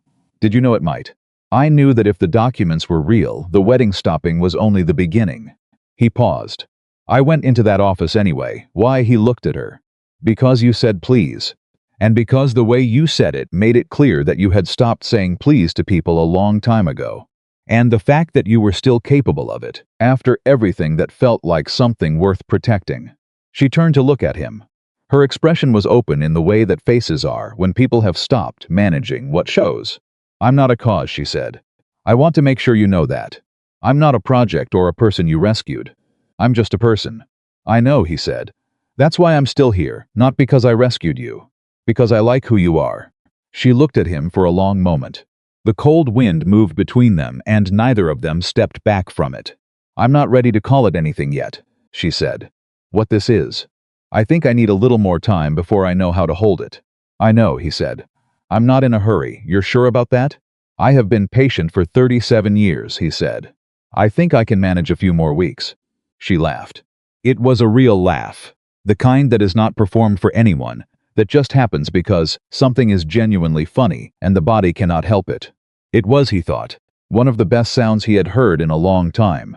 They stood there for a while longer, without resolving anything, without arriving anywhere, without planning what came next. Just standing, just present. Just two people on the other side of something hard, in the November cold, with the work still ahead of them, but the worst of it behind. Inside the shipyard, behind the lit windows, the third shift was starting. The machines were running. The contracts were restored. 480 people were going home to their families that night, with jobs intact. And somewhere in Boston, in an office that no longer had Lucas Hale's future in it, Harrison Whitmore was beginning to understand that the machinery he had set in motion had reversed direction, and that the legal weight he had built over a decade was about to come down on top of him. He had called Madeline's marriage an activation event. He had not considered what it might activate in the people around her. That turned out to be the most significant miscalculation of his career. 3 days later, the Rhode Island state regulators issued their first formal disclosure request to Whitmore Equity, covering 14 years of investment transactions. The request named 3 specific business families by case number. Harrison's attorneys filed for a 60-day extension to comply. The regulators denied the extension request in 4 business days. That had never happened before in that office's history, according to Evelyn, who noted this with the particular satisfaction of a woman who had filed her evidence package very carefully. Grant Whitmore gave his formal testimony on a Friday morning, 2 days after the denial. He was in the building for 3 hours. He came out with his attorney and walked to his car without speaking to reporters. But Madeline's contact, who had been watching the building, sent her a text message that said only, "He looked okay." She forwarded it to Lucas with no comment. He sent back, "Good." Across the city, in the quiet of a studio in Providence, Lucas opened his booking calendar. He looked at the 4 events remaining on it. He looked at the empty spaces where 11 had been. Then he opened his email and began writing a proposal for a documentary project short form, produced independently, profiling family businesses on the New England coast. The workers, the owners, the histories, the struggles, the stories that did not get filmed because nobody had thought to bring a camera. He had not planned this pivot. He had not planned most of what had happened to him in the past 6 weeks. But he had learned in a storage room that smelled like white roses and cedar, in 12 minutes that had changed the direction of more lives than he could count, that the most important work is rarely the work you originally showed up to do. He sent the proposal to 3 production contacts before 11 o'clock. By afternoon, 2 of them had written back. The 2 production contacts who responded to Lucas's documentary proposal were named Derek Chu and Ann Fraser. Derek ran a small content studio in Boston that produced regional human interest pieces for streaming platforms. Ann was a senior producer at a Providence public broadcasting affiliate who had been looking for an independent filmmaker to partner with on a working-class New England series she had been trying to get funded for 2 years. Neither of them had heard about what happened at the Hawthorne Cliff estate, or if they had, neither of them mentioned it. They responded to the proposal on its merits, which was exactly what Lucas had hoped for and had not entirely let himself believe was still possible. He met with Derek on a Monday over coffee. He met with Ann on Wednesday by phone. By Thursday, he had 2 letters of intent and a preliminary budget conversation scheduled for the following week. He called Madeline that evening. "The documentary has traction," he said. 2 potential partners, Lucas. Her voice was warm and direct in the way it had become. Over the past weeks, the careful social distance she had maintained in the early days of knowing him had been replaced by something more honest. Not intimate yet, exactly, but honest. "That's real. That's yours." "It feels strange," he said. "I built a career filming other people's most important moments. Now I'm thinking about filming something different. People who nobody usually films. Family businesses," she said. "Workers. People whose stories don't get told because they're not glamorous enough to attract a camera." "Yeah." She was quiet for a moment. "You know what that sounds like?" "What?" "It sounds like what you've been doing all along," she said. "You just didn't have the right frame for it yet." He sat with that for a moment. It landed in a place that was not exactly comfortable but was true, which in his experience were often the same location. "How's the shipyard?" he asked. "We have a meeting next week with a regional manufacturing investment fund. Evelyn set it up. The fund specializes in employee ownership transition structures. They come in with capital and help companies restructure governance so that no single investor can ever do what Harrison tried to do. Employee equity," she said. "Not symbolic. Real. Workers would own a percentage of the company tied to tenure and contribution. An independent board with outside directors. My father is not in love with the idea of sharing control, but he understands now viscerally. In a way he didn't 2 months ago. What happens when control is concentrated in the wrong hands? What does he say about it? He said, and I quote, "Madeline, at my age I have learned that the things I was most afraid to give away were usually the things I was holding too tightly." A pause. "I think that's the most my father has said in one sentence in 20 years. Lucas laughed. It was the easy kind of laugh. The kind that belongs to people who have known each other long enough that humor doesn't require setup. "And you?" he asked. "What's your role in all of this going to be?" She was quiet for longer this time. Not evasive, thoughtful. He had learned the difference. "I've been thinking about that," she said. "There's a gap at the company. Not on the financial side, my father has good people there. But on the human side, employee support, community relationship. Making sure that when this company says it values the people who work here, that value shows up as something concrete, not just a line in a press release." She paused. "I want to build that. From the ground up my way. Marine engineering to community development," he said. "That's a long arc, but it's mine." A pause. "Nobody assigned it to me. Nobody needs it for a transaction. I just want to do it." Lucas heard it in her voice, the particular quality of a person who has found the thing they actually want after a long time of carrying the things other people needed them to want. It was not triumphant. It was quieter than triumph. It was settled then. "Do it," he said. "I intend to." The Regional Manufacturing Fund meeting happened on a Tuesday in mid-November. Evelyn brought 2 colleagues. The fund's lead partner, a woman named Catherine Reyes, arrived with a team of 3 analysts and a reputation, according to Evelyn, for being the most straightforward person in any room she entered. She sat across from Robert at the conference table, and within the first 5 minutes said, "Mr. Brooks, I am not here to rescue your company. I am here because your company has demonstrated, in a very public and very difficult way, that it has something most family businesses never manage: institutional integrity under extreme pressure. We want to invest in that." Robert looked at her. "The company nearly fell apart 2 months ago." "Yes," Catherine said. "And the people who work here showed up outside the building anyway. Do you know how rare that is?" She folded her hands on the table. "Your workers didn't just wait. They stood there in the cold. That is not loyalty you can manufacture with a benefits package. That is the product of something real, and we want to be part of whatever you build next." Robert looked at Madeline. She looked back at him. Something passed between them, not a conversation exactly, more like a confirmation. The kind that only happens between people who have been through enough together that they can communicate in shorthand. "Tell me more," Robert said. The negotiation took 3 weeks. There were 14 rounds of discussion on governance structure alone, because Robert would not sign anything that allowed an outside investor majority board control, and Catherine's team would not sign anything that left the fund's capital exposed to single-family decision-making without oversight. They were both right. Reaching the version that satisfied both conditions required the kind of patient, granular legal work that Evelyn described as the most interesting thing I have done since I left my last firm, which Lucas suspected was high praise from Evelyn, who did not distribute praise casually. The agreement that emerged was this: the fund provided bridge capital on operating costs through the following fiscal year and support the contract restoration. In exchange, employees who had been with the company for more than 2 years received a shared equity stake, structured as a percentage of company value tied to longevity and contribution. An independent board of 5 directors was created, 2 from the fund, 1 from the employee shareholder group, 1 outside independent, and 1 from the Brooks family. No single party could approve major transactions without at least 3 of the 5. Harrison Whitmore could not have controlled this company if he had tried for a decade. That thought occurred to Madeline as she signed the agreement on a Friday afternoon in early December.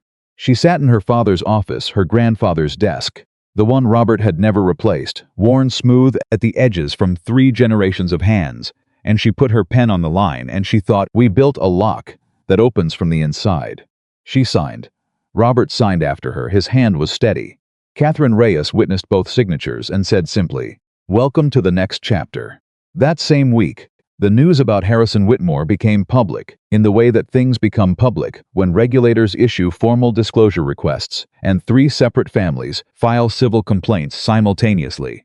The story ran first in a Boston business publication, 3 paragraphs on page 12 of the financial section, the kind of item that is easy to miss. By the following Monday, it had been picked up by 2 regional television stations and a national financial news outlet that framed it as a pattern of fraud investigation into a prominent New England investment figure. The headline that ran most widely was not about Harrison. It was about Madeline. A journalist named Rachel Park had been following the Brooks Marine story since the shareholder meeting, and she had been patient and careful, the kind of reporter who waits for the full shape of a story before she writes it.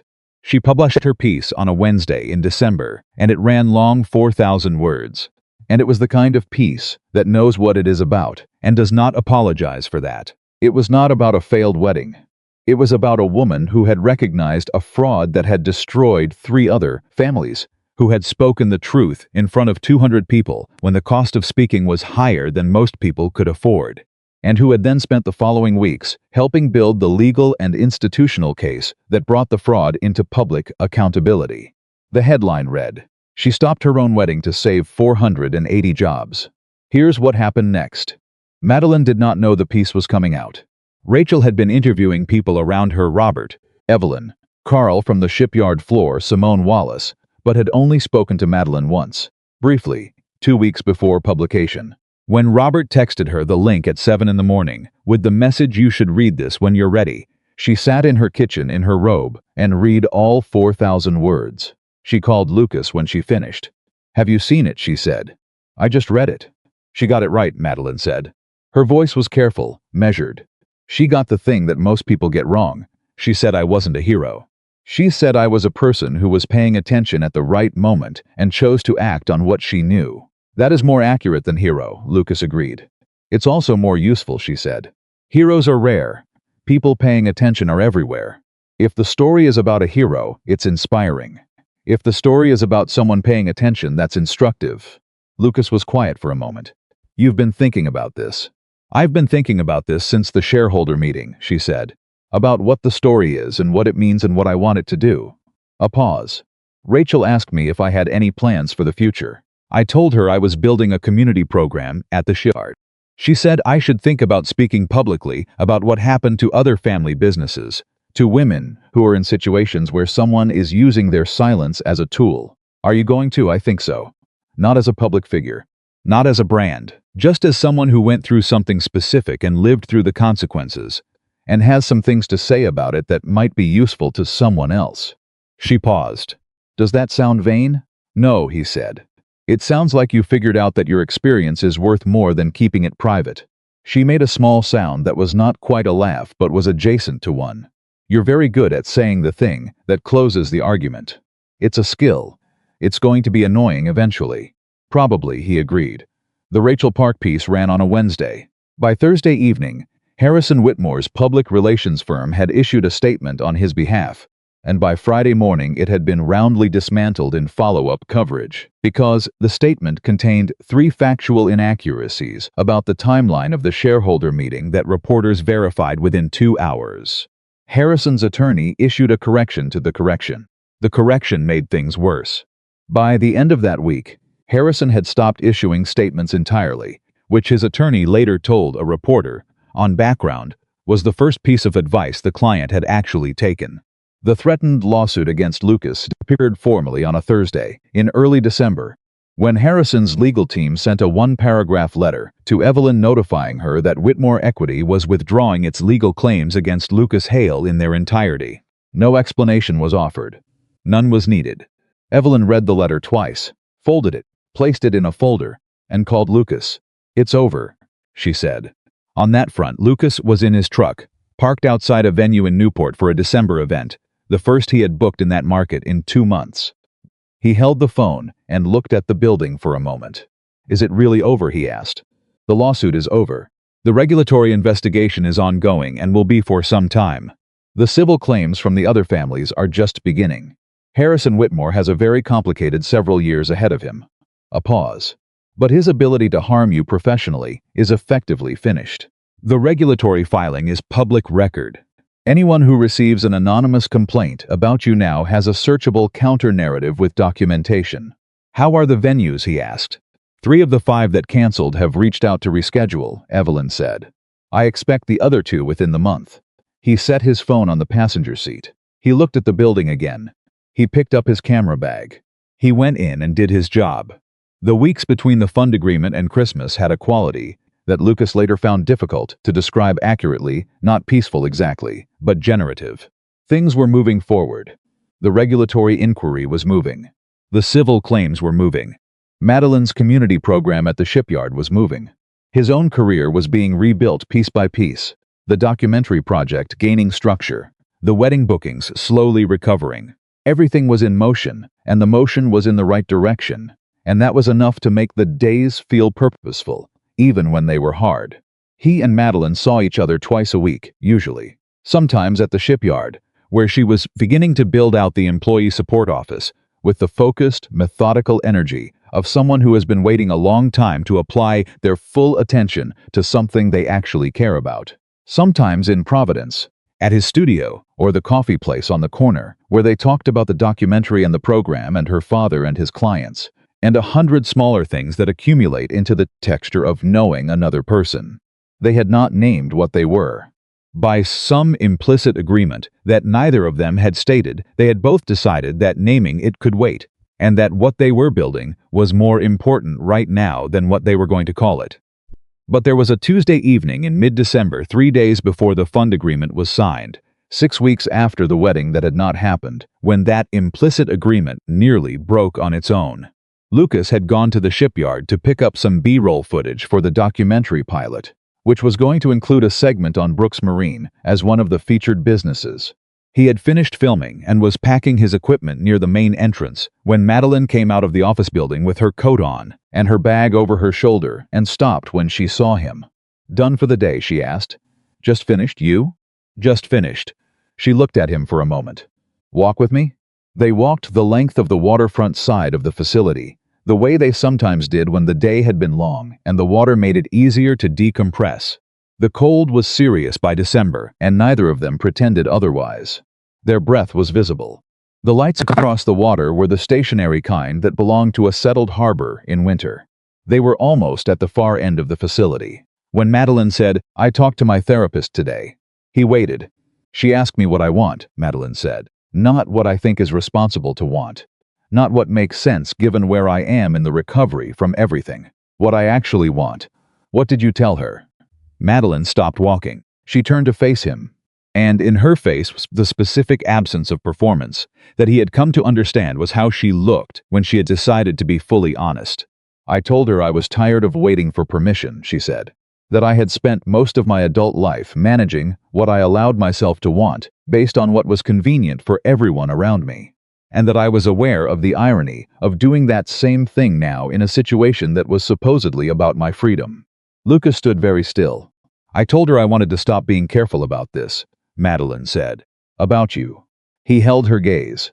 He did not fill the silence with reassurance or deflection or any of the dozen things that would have been easier than staying in the moment she was creating. "I'm not going anywhere," he said. "I haven't been going anywhere." "I know." She took one step toward him. "That's one of the things I told her." They stood close enough now that the cold between them was a different kind of temperature, not uncomfortable, but charged. "Present, Madeline," he said.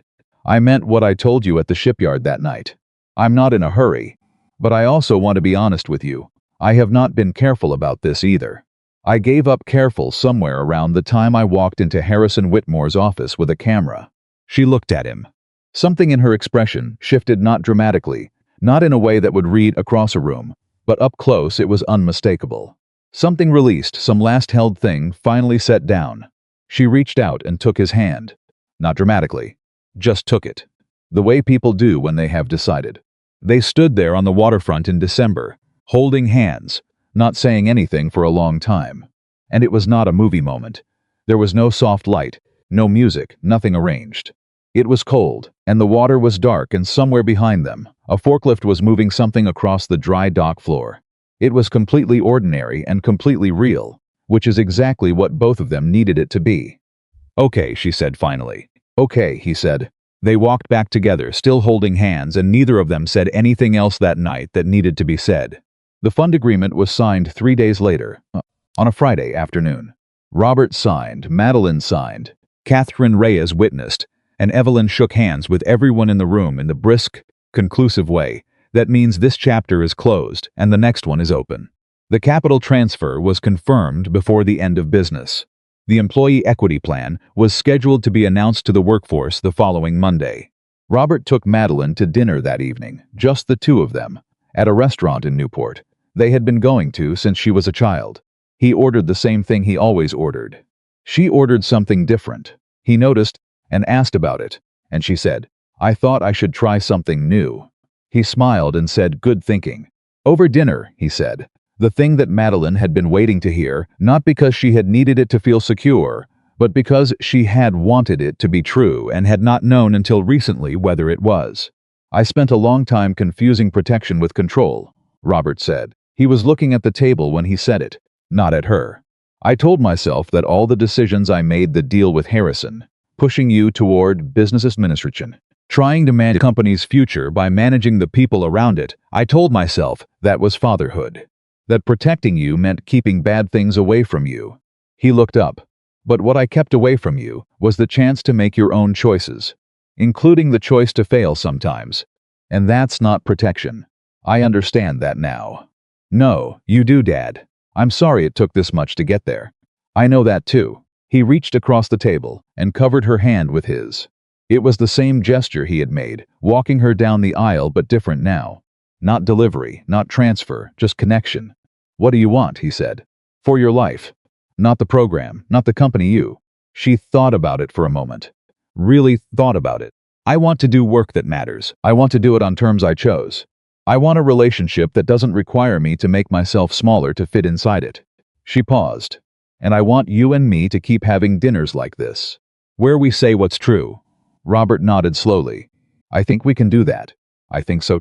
The first Monday of the new year, Madeline stood in front of the Brooks Marine workforce, all 480 of them, assembled in the main fabrication hall before the morning shift, and announced the employee equity program. She did not use notes. She had written and rewritten the speech 4 times and then set all 4 versions aside and decided to say it plainly. She told them what had happened. Not the version that protected anyone's dignity unnecessarily, but the accurate version. She told them that the company had nearly been taken from all of them by a man who had treated their livelihoods as a byproduct of a land deal. She told them that 3 people, her father, a shareholder named Simone Wallace, and a videographer from Providence named Lucas Hale, had refused to let that happen.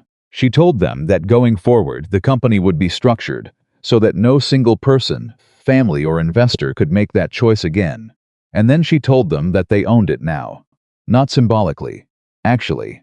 Carl started clapping first, the way he always did. The rest followed immediately.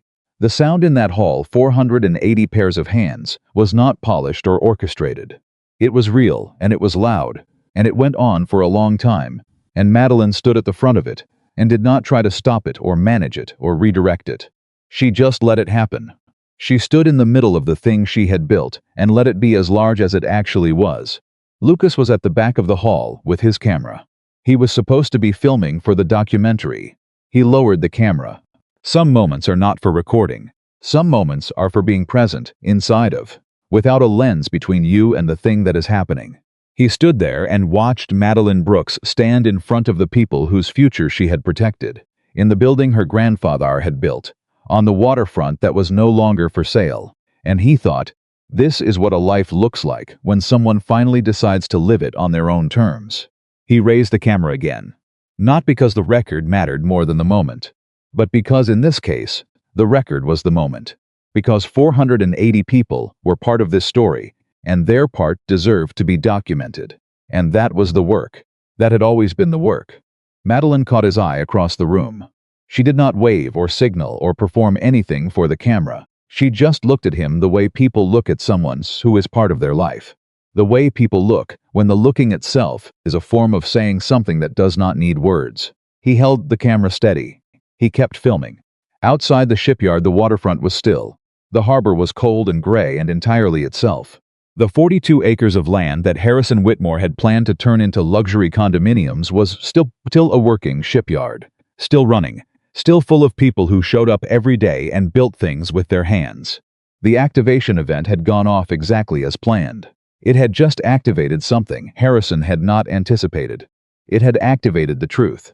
And the truth, once it starts moving, does not stop, because one man decides he preferred the silence. The documentary pilot aired on a regional streaming platform on the last Friday of February, 11 weeks after Lucas had sent that first proposal email from his studio in the dark. It was 42 minutes long.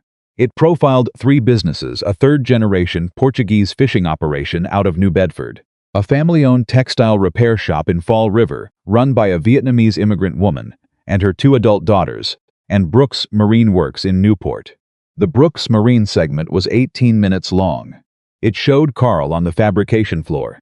It showed Robert walking the dry dock in the early morning, before anyone else arrived. It showed the workers at the January announcement, their faces in the moment they understood that the equity was real, not ceremonial. And it showed Madeline at the front of that hall, speaking without notes, saying the true thing clearly. Lucas did not put himself in the film. That was a deliberate choice he had made early in the editing process, and Derek Chu had pushed back on it during one of their production calls. "You're part of the story," Derek said. "The audience is going to want to know who was behind the camera during all of this." "The story isn't about me," Lucas said. "The story has you in it whether you edit yourself out or not," Derek said. "People are going to research." "Let them research," Lucas said. "The film is about the workers and the family. If I'm in it, it becomes about the videographer who did the right thing at a wedding. That's a different film."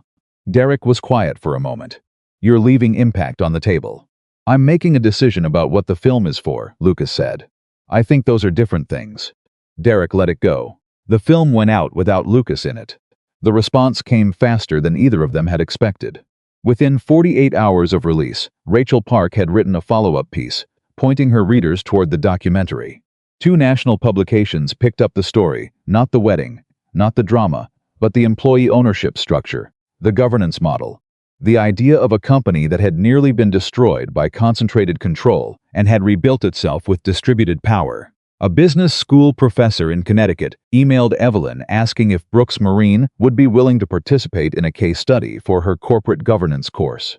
Simone Wallace called Madeline on a Saturday morning to say that William Hargrove in Connecticut had watched Ass documentary and cried, and that his adult daughter had called him afterward to say she was proud of him for testifying, and that William had told Simone it was the first time in 4 years he had felt like what happened to his family had meaning beyond loss. Madeline listened to this and sat quietly for a moment and then said, "Tell him I said thank you for showing up when he didn't have to." The calls and emails continued through February and into March, and Madeline began to understand that what she had done at that altar was not, in the world's accounting, finished. It had opened something, a frequency. People were on it. Women who had been in situations where their silence was a condition of someone else's security. Workers in family businesses who had watched ownership change hands in ways that felt wrong, but had no language for the wrongness. Adult children of controlling parents who recognized in Robert's apology something they had been waiting to hear from their own fathers. She started responding to every message herself, not with a template, with actual words. Derek told her she needed to be careful about her time, that she could not personally answer 200 emails, that she should consider a newsletter or a social media account. She said she would think about it. She did not think about it. She kept answering the emails personally, one by one, because each one was a person who had seen themselves in something she had survived, and that was not a thing to automate. Lucas watched this happen from close enough to see the weight of it and far enough to respect that it was hers. He mentioned once carefully that she was allowed to have boundaries around her time. She looked at him with the particular expression she used when she found something, both accurate and slightly beside the point. "I know," she said. "I'm choosing not to right now." "There's a difference." He did not bring it up again. Harrison Whitmore's formal regulatory hearing was scheduled for mid-March. In the 6 weeks between the documentary release and the hearing date, 3 more families came forward to the Attorney General's office with accounts of similar schemes. The original 14-year scope of the investigation expanded. Harrison's legal team requested 2 postponements. Both were denied. A financial journalist who had been tracking Whitmore Equity's corporate structure for 9 months published a detailed analysis that showed the voting trust mechanism used on Brooks Marine was a variant of a structure Harrison had deployed at least 7 times, with modifications that suggested deliberate evolution each iteration designed to close the gaps that had made the previous version detectable. The headline on that piece used the word predatory. Harrison's attorneys objected publicly to the characterization. No correction was issued. Grant Whitmore gave a second expanded testimony to investigators in February, covering 3 years of conversations with his father about investment structures. He had moved out of the family home in December and was living in a rented apartment in Boston. He had taken a position with a small nonprofit that provided financial literacy education to family business owners. He had not spoken publicly about any of this. Madeline knew about the position because Evelyn had mentioned it in passing, and she had sat with that information for a few days before deciding that it meant something she chose to respect without needing to examine. She told Lucas about it one evening. He listened without comment. Then he said, "He found a way to make the failure useful." "Yes," she said. "That's exactly what he did. That's not nothing." "No," she agreed. "It's not nothing." They were in his studio when this conversation happened. Late on a Tuesday, takeout containers on the desk and his editing software open on the monitor behind them.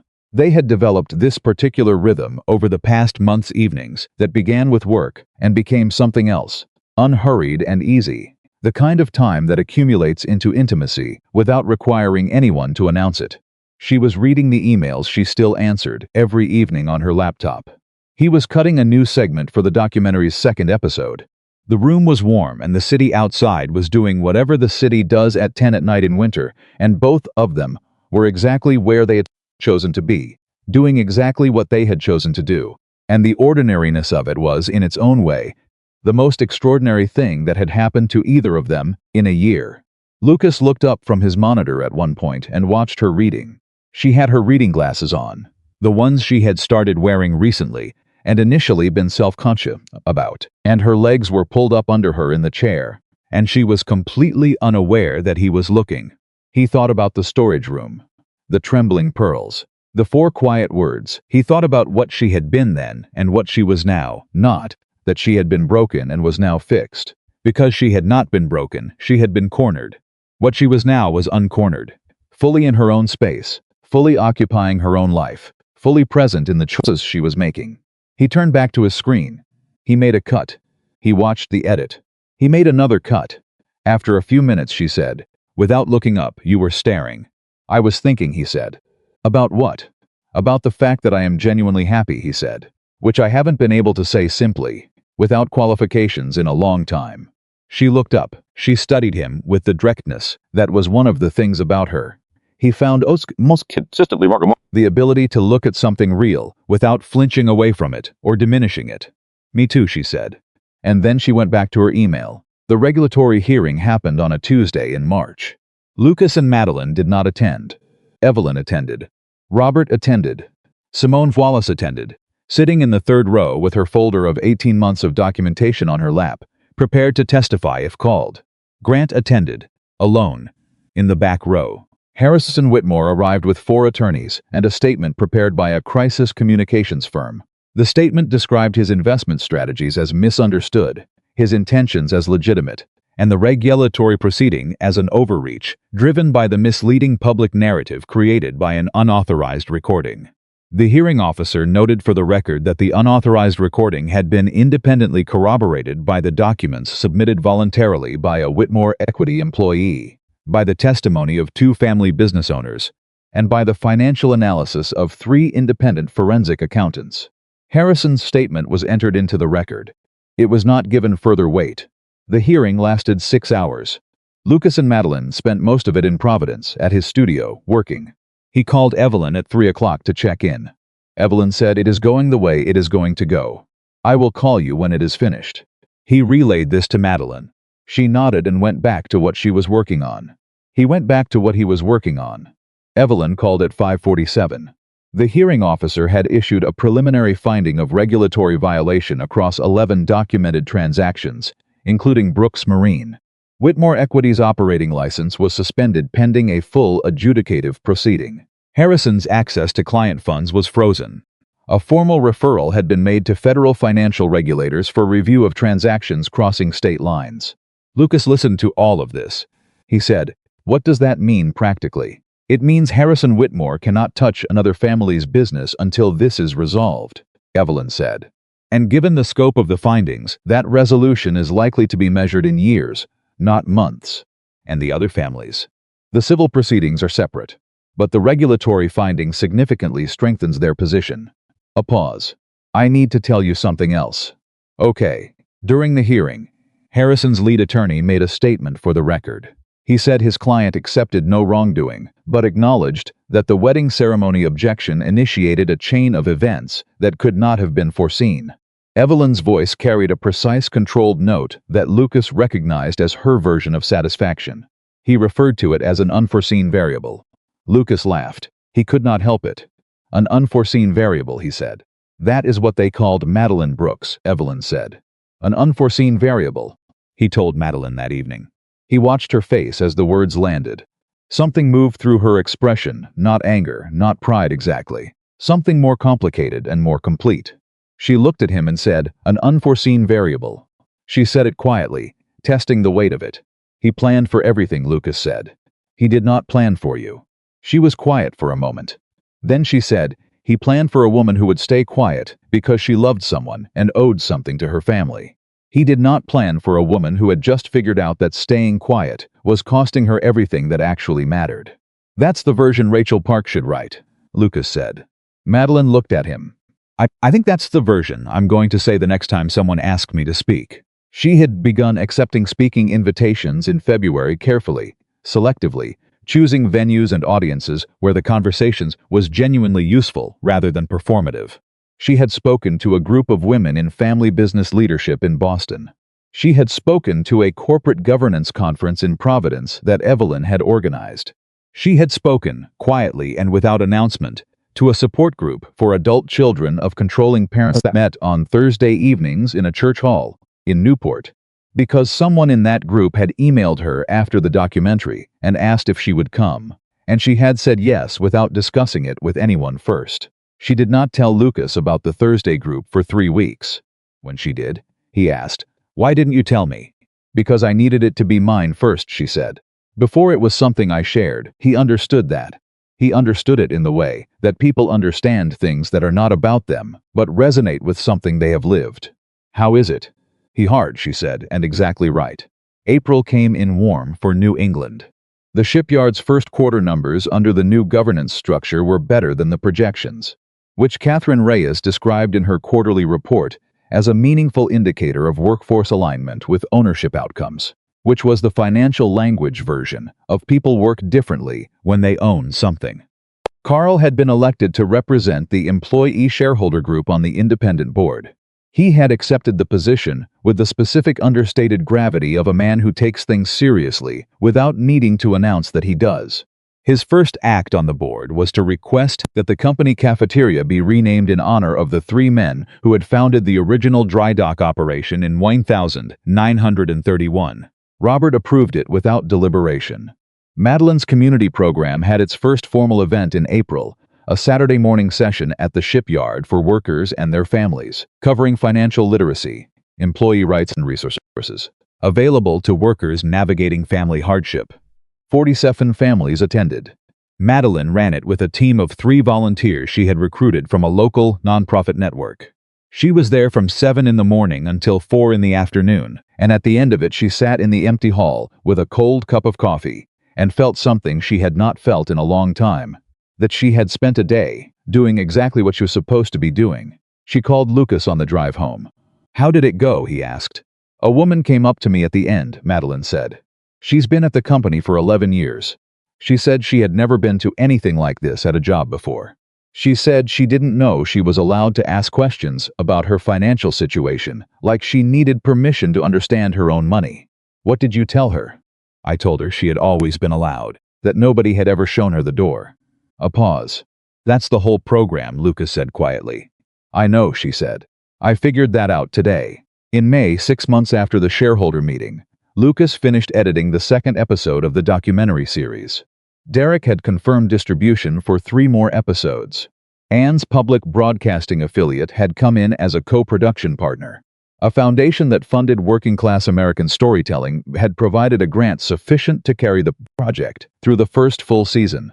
Lucas sat in his studio on the evening he delivered the final cut of episode 2 and he looked at his booking calendar full, now for the first time since September, and he looked at his editing monitor, and he looked at the framed photo on the wall from the couple's third ring anniversary, the woman and her husband of 50 years, laughing so hard the officiant had to pause. He thought, I did not plan any of this. He thought, this is what it looks like when you stop filming other people's lives and start living your own. On a Saturday in late May, he drove to Newport. Not for the documentary. Not for anything that had a professional justification. He drove to Newport because Madeline had asked him to come. Because she had said, the evening before, with the directness that was still one of the things about her that stopped him, mid-thought, I want to show you something at the shipyard. Come tomorrow. Bring nothing, no camera. He brought no camera. She was waiting at the restored pier on the waterfront side of the facility, the pier that, 6 months ago, had been listed in Harrison Whitmore's development documents as a feature to be demolished to create unobstructed water views for the luxury units above it.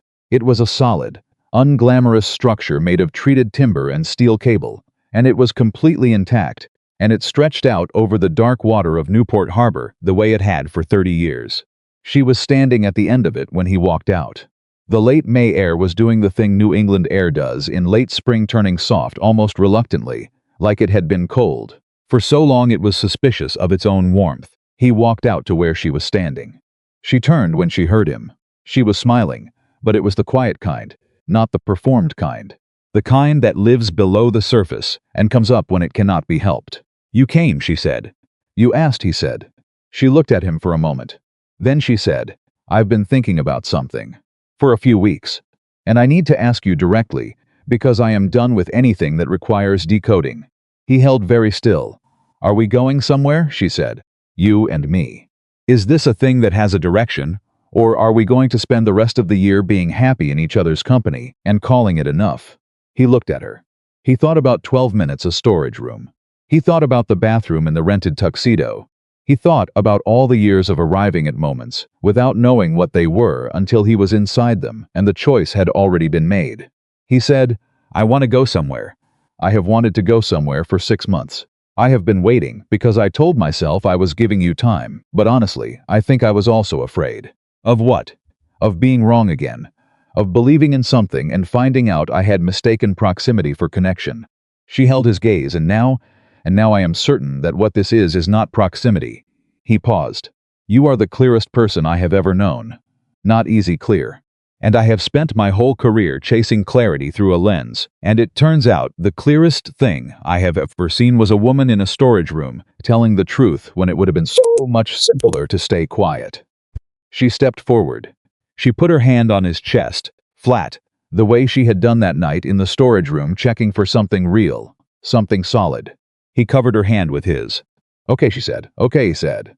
The first time they kissed, it was on a working pier in Newport Harbor in late May, with the sound of the third shift forklift somewhere behind them and the smell of salt water and engine oil in the air, and absolutely nothing about it was arranged or photographed or filmed. It was real in the way that only things are real when nobody is watching, when there is no audience and no record and no version of the moment designed for anyone other than two people inside it. It lasted a long time. When they stepped apart, she laughed. Real sudden, unguarded. What, he said. I was just thinking, she said. If you had brought your camera, that would have been a very good shot. He shook his head. He was smiling and could not stop. It would have been a great shot. But you didn't bring it. But I didn't bring it. She looked at him. The smile settled into something steadier, deeper, a person who has arrived somewhere they chose, on terms they set, with someone they picked freely. Good, she said. A year after the wedding that did not happen, Brooks Marine Works turned its first profitable quarter under the new ownership structure. Carl presented the numbers at a board meeting, and the room did not erupt. It simply settled into a quiet, collective recognition that the thing they had fought for was holding. 480 jobs, intact, the waterfront still theirs. The apprenticeship program, launched in the spring, bringing 14 young workers onto the floor to learn trades that had been disappearing for a decade. Harrison Whitmore's adjudicative proceeding concluded that same month. The final order imposed significant financial penalties, a multi-year prohibition on managing investment funds, and a formal finding of fraudulent concealment across 9 transactions. He did not go to prison. White-collar cases rarely end that way, and Evelyn had warned everyone from the beginning. Success was stopped not by what was punished. What was stopped was real. What was stopped was enough. Lucas's documentary series completed its first season in the fall. It won a regional journalism award that came with no money and a small glass plaque that he set on his desk next to the framed photo of the couple who had laughed through their vows. He made no statement about the award. He went back to filming.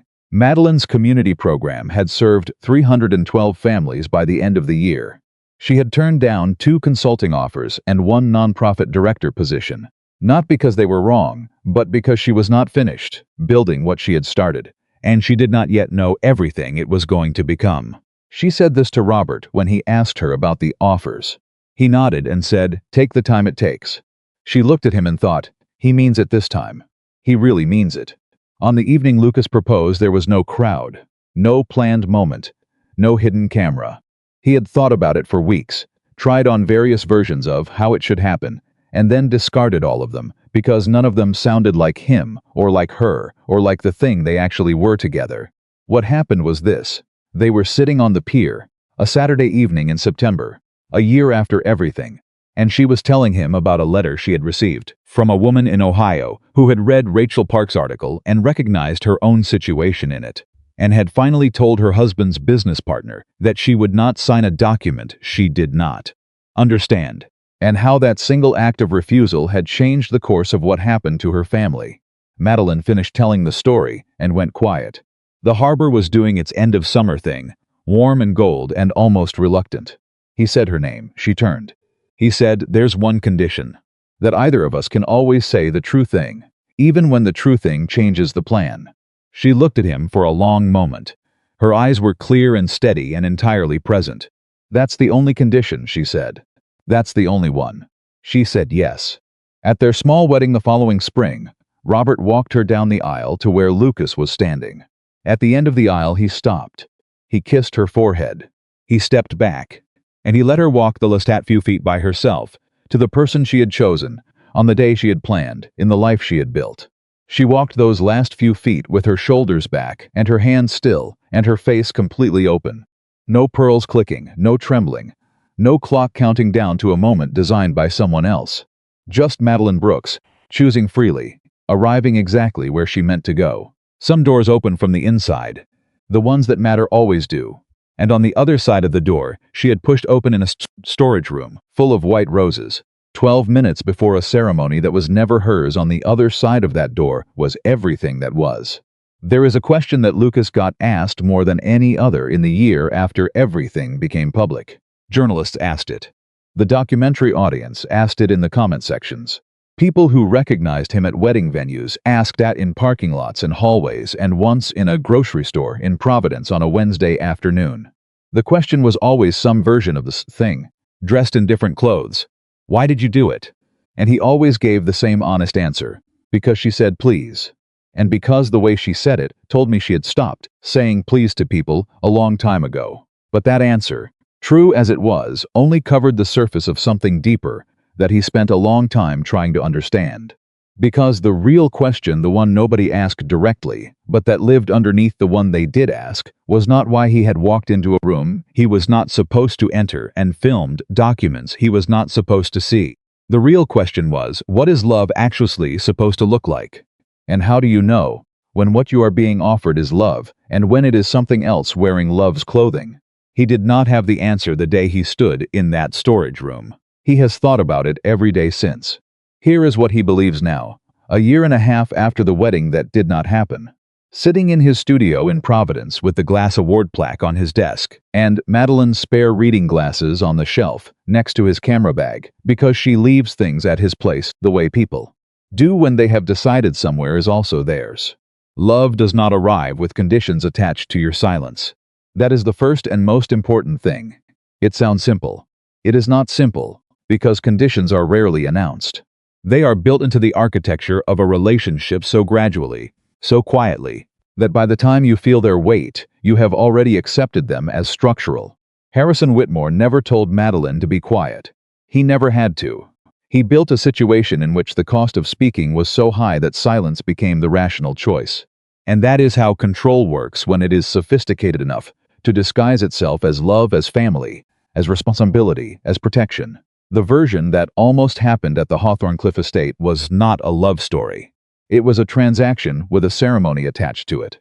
And the tragedy was not that Madeline nearly went through with it. The tragedy was that she had convinced herself over the course of 8 months that agreeing to a transaction was an act of love, that sacrificing her future was a form of care, that making herself smaller so that a plan could proceed was what good daughters and good partners did. She was wrong, but she had been taught to be wrong, and that distinction matters. Because here is the second thing Lucas believes, which he arrived at slowly and which cost him something to accept. Most people who end up trapped in love that is not love were not naive. They were not weak. They were people who loved genuinely and were told in 1,000 small ways that genuine love requires you to absorb rather than express, to accommodate rather than object, to trust rather than question. And they believed it, because the people telling them were people they trusted: parents, partners, communities, institutions. Robert Brooks did not set out to teach his daughter that her voice was worth less than the company's balance sheet. He genuinely believed he was protecting her. He genuinely believed that securing the family legacy was an act of love. He genuinely did not understand for a very long time that protection which requires someone's silence is not protection. It is management. And the difference between managing someone and loving them is the most important distinction in any close relationship. He learned it. That matters. People can learn it. But the learning required a woman in a wedding dress to speak the true thing in front of 200 people, and a videographer to walk into a room he was told to stay out of, and a shareholder to open a box she had been carrying for 18 months, and a son to put his father's emails on a conference table and say, out loud in a room full of people, "This is what happened." Truth at that scale costs something. It always does. The question is whether the cost of speaking is more or less than the cost of staying quiet. And what Madeline understood in those 12 minutes before a ceremony she did not want was that she had been calculating that equation wrong for 8 months. She had been measuring the cost of speaking against the short-term disruption it would cause. She had not been measuring it against the lifetime of silence that acceptance would require. When you calculate it correctly, when you put the full cost of silence on the scale, not just the immediate cost of today's discomfort, the equation changes. It always changes. Lucas knows this personally.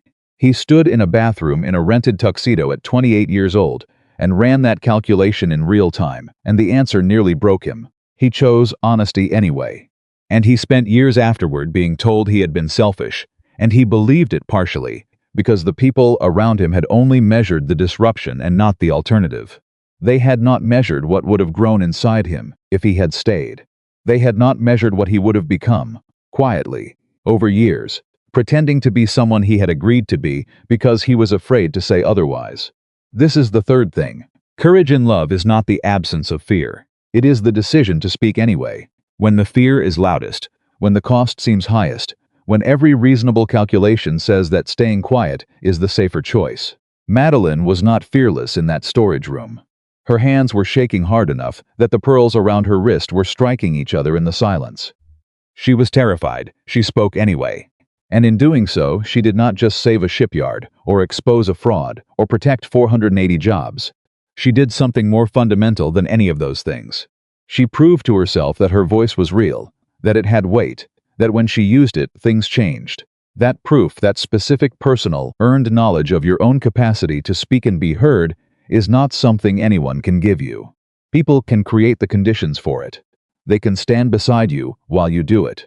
They can believe you before you have the evidence to justify their belief. But the speaking itself, the crossing of the threshold, the moment when silence ends and truth begins, that has to come from inside. Every time. Without exception. Lucas thinks about this in relation to his own work, which has changed considerably since that September afternoon. He still films weddings. He still stands at the edges of other people's most important moments and tries to capture something true. But the documentary work has altered the way he sees what he is doing. Because the thing he is always actually trying to film, whether it is a couple making vows, or a worker on a fabrication floor, or a woman in her 40s, who just a document that gave her a stake in the place she has worked for 11 years. The thing he is always chasing with the camera is the moment when a person is fully recognizably, completely themselves. Not performing, not accommodating, not managing someone else's version of who they are supposed to be. Just themselves. Those moments are rarer than they should be, and they are worth recording because they are proof that the thing is possible. Here is the fourth thing, and it is the one he finds hardest to say cleanly because it resists the kind of clarity he prefers. Love that is real does not require you to be a smaller version of yourself to sustain it. It does not require you to absorb someone else's comfort as the price of your presence. It does not require you to manage your own truth to avoid threatening someone else's plan. Real love, the kind worth building a life around, expands in the presence of honesty. It does not contract. It does not punish you for taking up space. It does not set conditions on your belonging. He thinks about the pier. Late May. The smell of salt water and engine oil, no camera. No audience. Just the two of them at the end of a pier that was almost demolished, above the water that was almost sold, on the grounds of a company that was almost taken apart for parts. She had asked him directly, "Are we going somewhere?" She had not asked with fear. She had not asked as a plea. She had asked the way someone asks when they are ready to hear whatever the answer is because they have already decided that the truth, whatever it is better than the uncertainty of not knowing. He had told her he was certain. And he was. Not because uncertainty had disappeared. He does not think certainty and uncertainty are opposites. Not in real love, not in anything real. He was certain in the way that matters, which is not the absence of doubt, but the presence of a decision. He had decided. She had decided. And two decisions made freely, without debt or obligation or fear as the primary engine, are the only foundation worth building anything on. They got married in the spring. Small, real. The kind of wedding that is not a performance of a marriage, but the actual beginning of one. Robert walked her to the end of the aisle and stepped back and let her walk the last few feet alone, because he had finally understood what it to let someone go. Not abandonment, not withdrawal of love, but the recognition that the person you love is their own first. That their life belongs to them, and your love is something you offer freely into that life, not a claim you make upon it. Madeline walked those last few feet with her hands still. Lucas watched her come toward him. He did not raise his camera. He did not document the moment. He stood there and received it, her choosing him, her choosing this, her choosing freely with full information, and no hidden clauses and no activation events and no conditions on her silence. It was the most beautiful thing he had ever seen, and he did not film it, and he will never forget it, and neither will she. This is what love is. If he had to say it plainly, after everything. Love is the freedom to tell the truth to someone who would rather hear the comfortable lie, and to know they will still be there after the truth has landed. It is the decision to let someone be fully themselves, even when their full self inconveniences your plan. It is the willingness to hear the thing you do not want to hear, because the person saying it matters more than the peace of not hearing it. It is the capacity to be wrong, to admit it, to stay. It is not a transaction. It is not an investment vehicle. It is not an activation event. It is 4 quiet words in a storage room that smells like white roses, spoken by someone who has run out of people who will listen, and one person who decides to stop being furniture and become, instead, the kind of witness that a true moment deserves. Harrison Whitmore called Madeline's presence in his plan an unforeseen variable. He was right about that. He had planned for every contingency except the one that destroyed him. A person who had decided that her truth was worth saying, even when the cost of saying it was everything she had been told she couldn't afford to lose. She said it anyway. The shipyard is still standing. The pier is still there. 480 people went home to their families tonight with their jobs intact, in a company they now partly own, in a city that knows their names. And somewhere in Providence, in a studio, with a scratch on the truck outside the door, and a glass award plaque on the desk, and a pair of reading glasses on the shelf that belong to the woman who left them there because she has decided this place is also her somewhere in that studio. Lucas Hale is editing footage of ordinary people living their real lives, and he is exactly where he chose to be. That is not a small thing. That is everything. Because in the end, the most radical act available to any human being is not heroism. It is not self-sacrifice.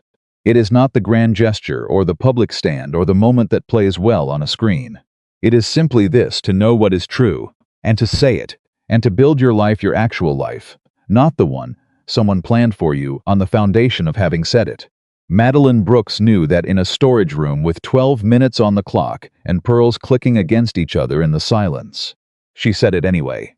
And the truth, once spoken by someone who means it, does not go back into the room it came from. It goes everywhere.